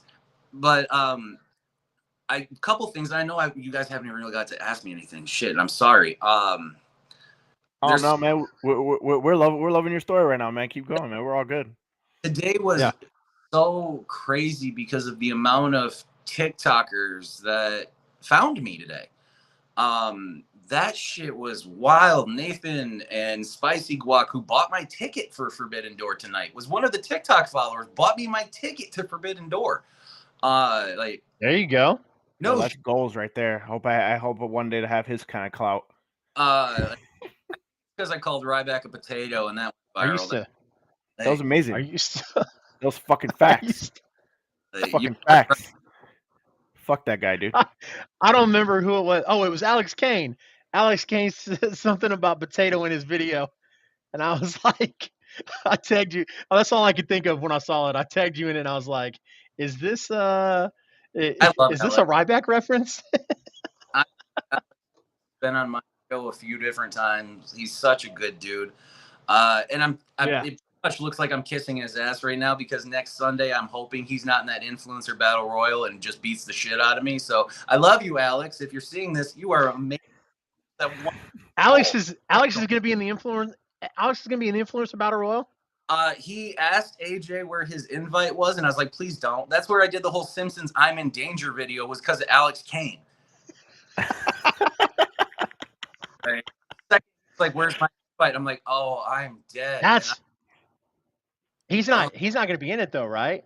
I don't think so. I do know because I was going to say, but somebody's got to pull AJ to the side and be like, dude, that's fucked up. Like, I mean, I know that he's an influencer, but that's not fair. You can't put Suplex in the fucking thing. I didn't see Suplex there, Raz. No, maybe Panda did. I didn't see Suplex at Forbidden Door. I didn't know until after he was there. Oh, okay. Yeah, I didn't see him. Honestly, I didn't see many. I saw him, so I went to get a beer, but I was just trying to get back to my seat because I got a beer during the Thunder Rosa Tony Storm match, and that's when I found Panda. I was like, yo, that's fucking Panda. But I just kept going. Dude, you know, that's huh? You should have came over. That was one times where I wasn't like sneaking through seats to get closer to Okada. So you were. I mean, I was just trying to, you know what I mean, but it was cool. But I peeped on. I was like, oh shit, yeah, it's him. But yeah, because they asked me when the show started, like, oh, did you see Panda? I was like, I saw his TikToks and I saw him like in running, and I was like, but I didn't go up to or anything like that. I didn't want to be a fanboy, you know. Dude, there was people. Not calling people out by name. I don't want people to think I'm talking shit. I am so humbled by everybody tonight. I had people that stopped me the second that the match ended with Mox and Tanahashi saying, hey, Panda, like, do you mind if I, talk to you over here? Like, absolutely. This is wild. What the fuck? Nathan with a Y on TikTok meeting up with us. He's from Chicago here too. Like the guys that I met at Warrior Wrestling today, of course, Russell, who's like my partner in crime at this point, with Comic Punk Guy. I ended up having drinks and stuff with CPG last night, and he's one of the greatest guys I ever met on TikTok. Chicago's own. I can't wait to come back and see him again in September. This has been a weekend I'll never forget, and this is just the beginning of the longest week of my life.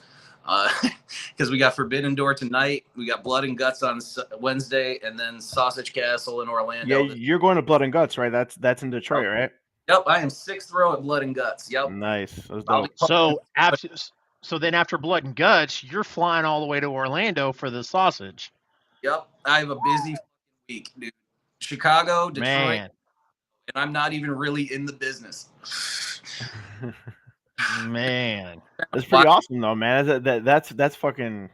It's gonna be dope, man. If I were, man, that's awesome. That's so awesome. I don't want to speed past Phil's question here. Phil, so you guys were there. So Phil wants to know, why did so many people just leave during Tony and Thunder?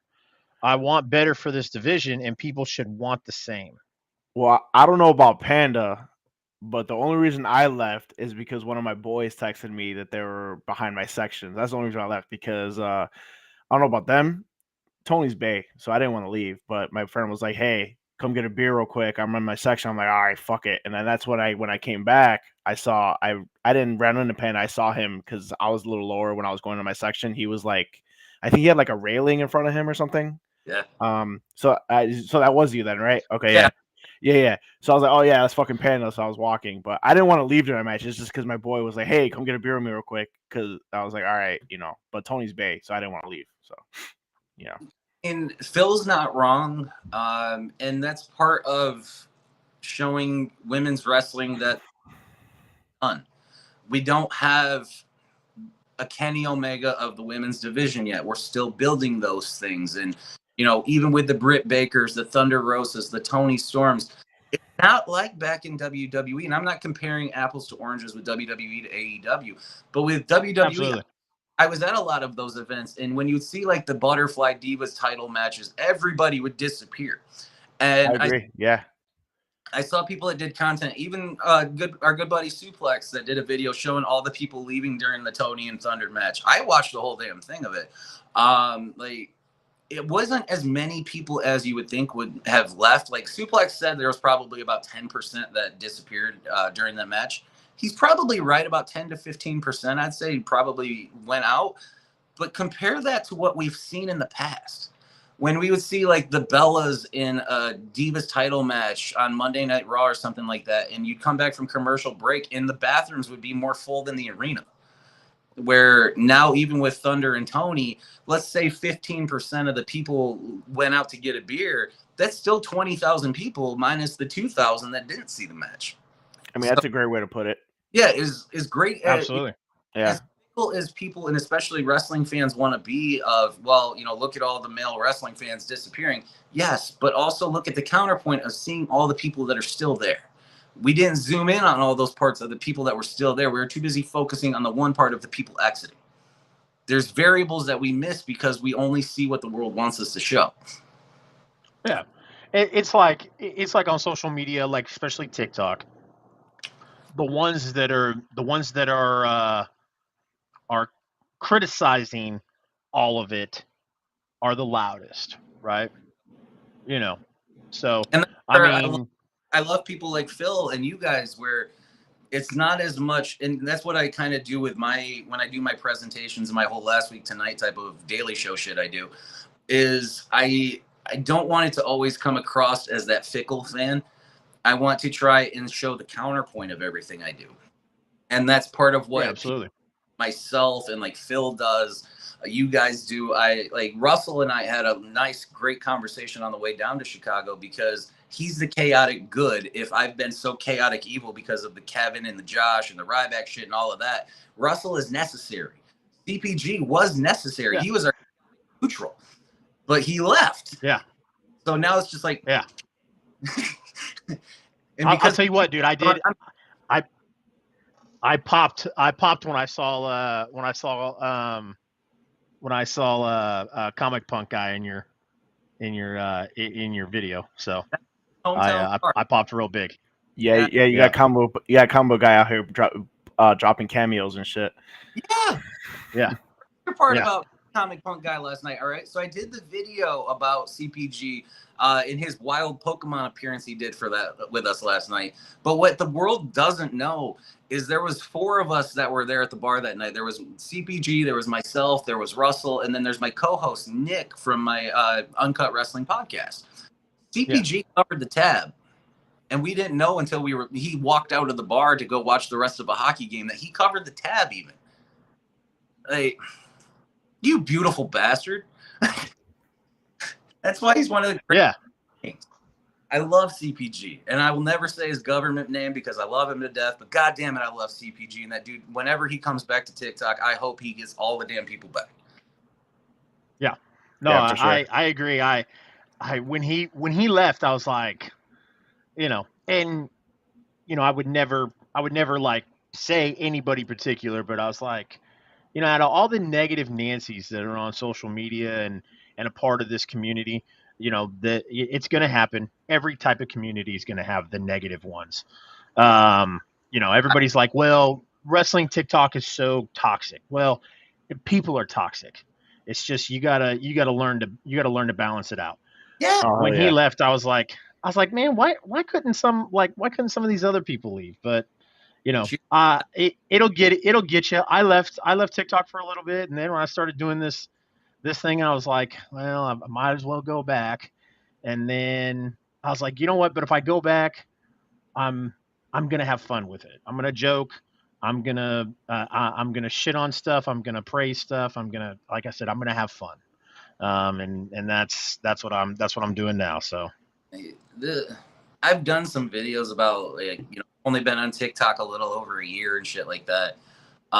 And watching the people that I enjoyed, like Infamous Opinionist and CPG and those guys, when I got into it, and all of a sudden it's like, oh wow, I can go see CPG. Like, oh wow, I've met infamous opinionist at Royal Rumble. It's like these people are real people, and the more that I eat, the more that I realize these motherfuckers are all so much taller than me, and it really annoys my soul. Really, every time I see CPG at Royal Rumble, and when I saw him last night, I told everybody he was my security guard. I about shit a brick when Sledge mentioned that Kevin was 6'5". Yeah, I've met Kevin in person too. And That's 6'5". Yeah, Kevin. Dude, Kev's a big boy. Oh damn. That's nuts. Kevin's 6'5", like 320, and I am 5'11", 230. If it makes you feel any better, you're taller than me. I'm 5'9". Yeah, so I'm just like that. So I'm there we go. Jericho. I've had dinner with Jericho. There you go. I'm taller than him. Yeah. We're the same height, Panda. So I'm always confused with the point. This little jerk tried to make fun of me because I was born before him. So yeah, I'm taller than you. I'm taller than you. I have more hair than you, asshole. Talk. You have more hair than me because I choose to cut my hair. Fair. That's not true. I saw that receding hairline. Oh, I'll show you my COVID hair right now, brother. All Back right. in COVID, when I couldn't get a fucking barber, that shit was nasty. One of us wearing a hat, you assholes. Oh, okay, all right. You know what's up? There you go. I was trying to rep my Chicago. It's not as bad as It's not as bad as I remember it. Look at the sexiness. You know what I'm saying? Okay. All right. You know, I thought it went back. Shit. Like all the people I see on wrestling TikTok, like CPG, I'm older than him. Like Russell, I'm older than Russell. Like everybody that I've met is like, oh yeah, I'm the old man of wrestling TikTok. No wonder I do like the Jon Stewart, John Oliver style, because holy shit, I'm like Werther's original of wrestling TikTok. What the fuck? Mr. Rogers. Yeah, the Mr. Rogers, which irritates my fucking soul. Thank you, Mr. Rogers. Phil, I find that kind of surprising, man. I thought you would be about the same height as us. Yeah, no, I'm a giant. Yeah. Damn. It's been a wonderful, wild, crazy ass year, and the shit I've done is shit I never would have expected to have done. And this week is just the beginning of it, with tonight and all the way to next Sunday, and like seeing all the people. Like, when I got into doing TikTok, I wasn't doing wrestling. I was doing the first video, or the fifth video I ever did went viral because my dad looks like Earl Sinclair from the ABC show Dinosaurs back in the day. That's the first thing. Real shit. I'm telling you, scroll to the very bottom of my TikToks. You will see a video about my dad where he looks like Earl Sinclair from Dinosaurs. That bitch got saw like 75,000 times within my first week of TikTok. 1,000 followers on day 3. Oh, okay. And then I got like TV. Like, well, I might as well talk about shit I love, and it's wrestling, because Mr. Professor and we've known each other almost 10 years at this point. And he's just like, you got to get on TikTok. You see what everybody does for me and how much they love me. And I'm on the bump, and I know this person, and I do that, and I do this shit. There's a place for you too, man. Like, all right, I'll do it and give it a shot. And here we are now, not even a year later, and I'm about to die in a few days in Orlando, Florida. I believe in you, Panda. I believe in you. Like, I got to get the fear out now, because once I get out the curtain, I can't do it anymore. So Phil posted this in here. He's only 5'2". That completely shocked me. Phil, for 35 cents, sponsor somebody just like you.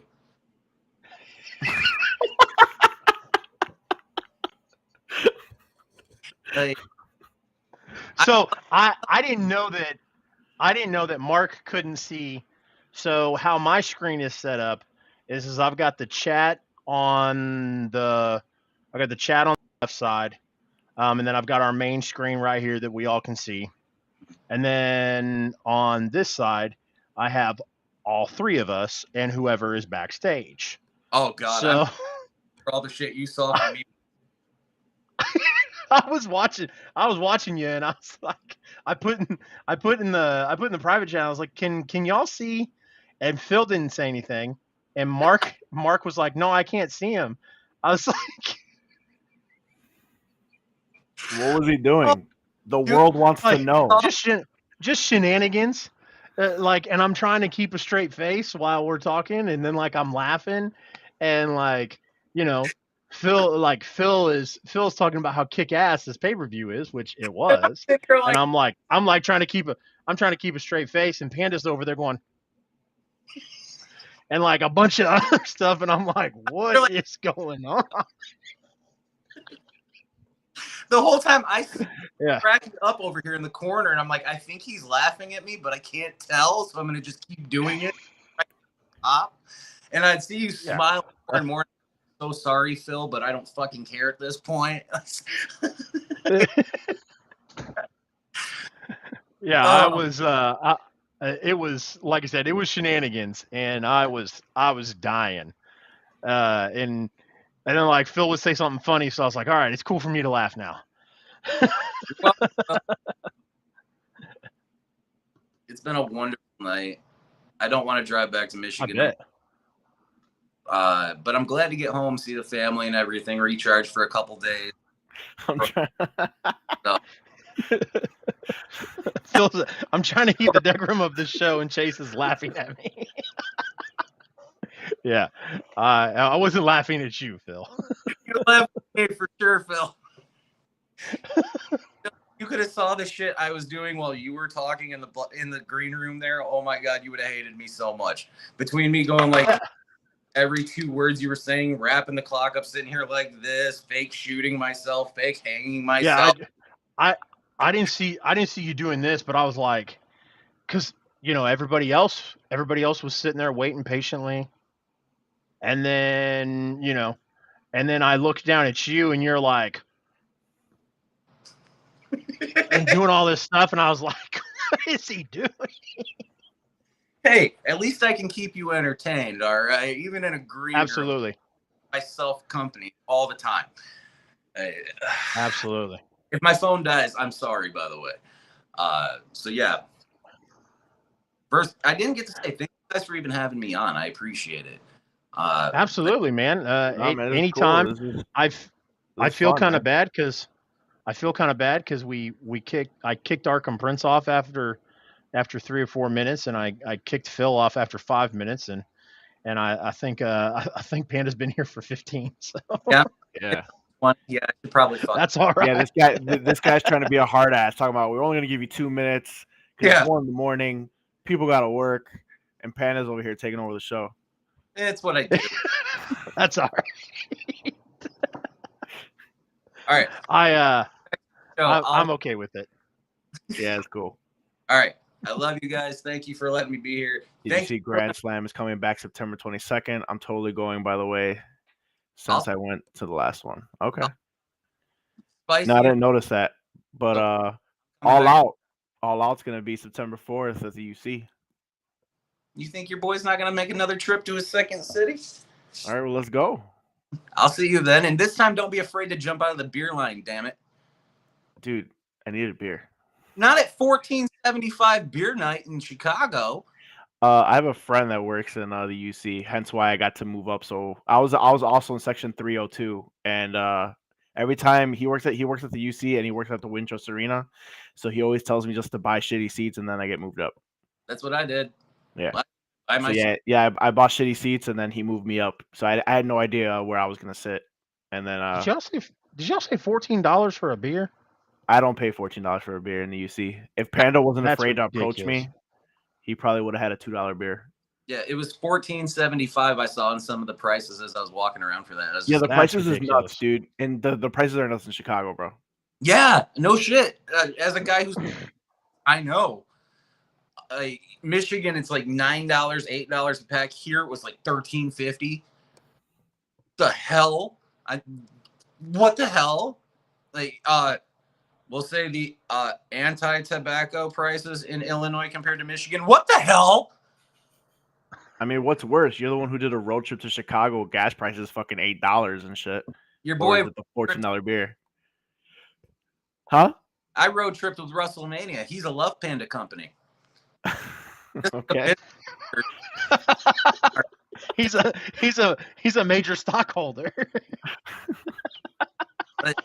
Fun. That's awesome. Russell joke about how he was a Love Panda company. And then after that, like 4 or 5 other people started saying they were like Love Panda affiliate of a WrestleMania company that is affiliated as a Love Panda company. Like, I mean, whatever. It's more press for me. So thanks, guys. There you go. According to Arkham Prince in the Boston Garden, it's $16 beers. Oh God. Oh my gosh. Yeah. It was $8, and I was when Believe it. AEW was in Kansas City. It was like almost $9, and I threw a fit. This was my first AEW. Really? Wait, what? Yeah, this was my first AEW show. Was tonight. You know what? Yeah, I have seen your videos talking about you've been wanting them to come to Detroit, and they haven't been, and then they're finally coming. But yeah, that's right. Okay. That popped up in my feed today. Somebody commented on that because that shit was in February when I did the whole video, like calling them. It was January when I called them out. Yeah, I remember that. February they announced they were coming to Detroit, and I did the whole Blues Clues video for it. Like, and the Blues Clues video is what popped up in my history today. It's like, oh, look at that! I did kind of help do that. You're welcome. Phil, you can be an affiliate of CR Media. Absolutely. Yes. Affiliate of CR Media, which is like a subsidiary of all the other ones that leads up to a Love Panda company. We're all under the umbrella. It's fine. It's all. We have great company. As you could tell from tonight, we had a wonderful company picnic in Chicago. Company picnic. It's been a wild one. So my phone's gonna die. I bet. I will keep watching you guys once I plug in. I love you guys. Thank you for having me. Hey man, thanks for joining, man. It was fucking awesome. Absolutely. Anytime, Made it an eventful night. So anytime you guys all of you guys did. Phil, Arkham, Panda, Yes. appreciate you guys. Oh, I love you, buddy. Make sure you message me so that way I can go on OTB soon too. Gentlemen, I love you both, and I will see you both soon. All right, brother. Adios. Boom. I like it, man. There you go. I was when we started the show at 11:45, technically 11:50. I was not expecting a bunch of people to jump on, but dude, we this has been nice. So yeah. So do we have anybody else waiting? Not that I'm aware of. All right, so cool. I can repost the link or. Unless there's anybody else. I mean, I think it's time to call it a night. Well, okay. That's what I was gonna say because we're at 2 hours and 17 minutes minus the 5-minute countdown. So I mean we're over 2 hours. Yeah, for sure. That was unexpected. Had a fun show. Yeah, it was unexpected. It was nice. Phil, Panda, all you guys. I appreciate you. Raz, Scott, hella appreciate you. I do wish that I saw you post earlier. I do wish that you did live closer, man. Because we would get shit-faced drunk and say inappropriate shit all the time. So, there we go. which is what I love to do. So, there we go. Forbidden Door kicked ass, guys. It did. And it should have quieted all the fucking naysayers out there. Fuck them. Fuck them. Also. Dude, it's so weird. Like, I feel like there's this imaginary war between you and Jericho haters, and I don't see any. Bro, if you were in my section today, the amount of fuckers that were talking shit about my shirt. Really? Swear to God. I swear to God. Bro. Chicago must be a weird place, man. He needs to retire. There were people calling him fat in my section. Dude, nuts. That's weird, man. I'm telling you, man, it's nuts. The people in Chicago must be bold, man. I would never never let. He is a fucking wizard. Thank you, Phil. He is a fucking wizard. He's a fucking goat. He is a wizard. So I'm just saying. I'm just saying there's not enough Jericho appreciation in this world. So real quick, I'll touch on this and then we'll wrap this up. All right, cool. There was a TikTok that I bookmarked. I was gonna make a TikTok, bro, because I clipped the I-70 hot tag on our show on Wednesday. Dude, I've got like 14 videos sitting in my draft now. It's ridiculous. Anyways, and then I have a bunch of videos bookmarked that I need to make videos for. One of them was which like undisputed championship win did you enjoy the most? Do you want me to answer that or? Well, I already know my answer. No. It's It's probably the wrong one. No, it's not. It's not. It's we have the same answer. Yeah. Interesting. Well, because okay, so here's my the only reason Roman won't get mine is because although Roman and Lesnar were the only ones to do it right at WrestleMania, all the other ones were stupid because they didn't do it at WrestleMania. But Jericho's was still the best because Jericho's was WCW and WWE. These guys fucking chats right now. I know. I was all, you work for me now. Hey, real quick before we go, Phil, Panda, Arkham, you guys, thanks for joining, man. It's fucking awesome, and you guys still going at it in the chat right now. You guys, that was pretty cool. Honestly, to stay on as long as we did, it was because of you guys. So, because 1,000%. Yeah. I know Mark. Yeah, Mark. It is 2:00 in the morning where Mark and I are. We're in the Central Time Zone. Obviously, where Panda is too, because Panda's there as well. But it's 2:00 in the morning. Mark went to work this morning. Immediately went to United Center after work. So for you guys to, I didn't do anything. I sit on my fat ass and do chats for insurance all day. So I have 3 screens in front of me and I watch wrestling and et cetera, et cetera, et cetera. So yeah, it's 3 a.m. their time. Phil's time. And Panda, technically. And he's from Detroit. There's a time change. But he's staying in a hotel tonight, isn't he? Or did he drive back? No, he's staying in a hotel, but he's still on fucking Detroit, sleep schedule. Oh, yeah. Okay. All right. That makes sense. This is late for him, I can see that. Yeah. I can see that. That makes sense. I mean, I'm just trying to make logic of it. It doesn't matter. It doesn't matter if it's 2:00, 3:00. It's late as fuck. If you're or if you're on Raz's time, which is Aussie time. These guys. Where it's in the middle of the thing. I'm used to Michigan time. I don't like that time. That's a wee man. These guys are cool. I don't know what they're doing right now.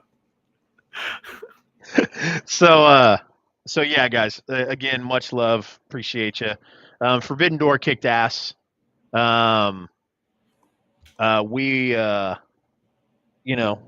maybe if I could find somebody who's a little bit more pro WWE like myself, we would do these post shows for WWE premium live events as well. Maybe Phil could help you out. It doesn't feel like WWE a little bit? I think Phil watches it. I think Phil's more positive because I can tell you right now, if I were to do the show with you, I'm very negative of WWE. I know. Which I still watch because there's still a few stuff that I do enjoy from the product, but it's just sometimes it's unbearable, dude. I'm just being real. I watch wrestling 7 days a week. So if Phil works for me, I'll assign him to that department. Nice. I'll let everybody at CR Media know that we have a new addition. There you go. All right, guys. As always, appreciate everybody. obviously you guys see the social media tag, CR Media 1988. Obviously, you guys follow on TikTok. Now you guys follow on Twitch, which I fucking greatly appreciate so much. And but if you guys can appreciate the follow on Twitter, Instagram, and Facebook as well. Mark is on the social medias as well himself. Mark, what is your? Because I know your Twitter handle is different from. Yeah, my Twitter handle is actually TikTok, my personal Twitter. It's just mcruz2189. But I mainly do everything off of TikTok. All right, so Pro Wrestling Kingpin on TikTok. You can find me on there. Gotcha. Yeah, I don't ever like to like serve that up because I'm not sure who. No, it's all good. Yeah. It's all good. Good. TikTok Good. where is mainly what I'm on right now. So that's what I do. Yep. I do this Monday, Tuesday, Wednesday, and Friday, so I can help with anything. Nice. We There you go. we might have to work on a collab or something because I wouldn't mind doing a Friday night SmackDown and Rampage show with somebody. But yeah, like I said, guys, appreciate you. Much love. Panda, get some sleep. I know you guys have a drive, and Mark, you get some sleep as well. Phil, I'll probably be playing Xbox and All right. So I'm still getting stoned. as usual, guys. All right. I wish I could. I work for the government. Yeah, Don't clip that. Work for the government. I have a medical card, so I can't. I'm cool. I get randomly tested. That sucks. All right, guys. I gotta get out of here. I gotta get some sleep. Panda, Phil, Arkham, thanks for joining. Chase, thanks for having me as always. See you Wednesday night, brother. And for CR Media, as always, good fight and good night.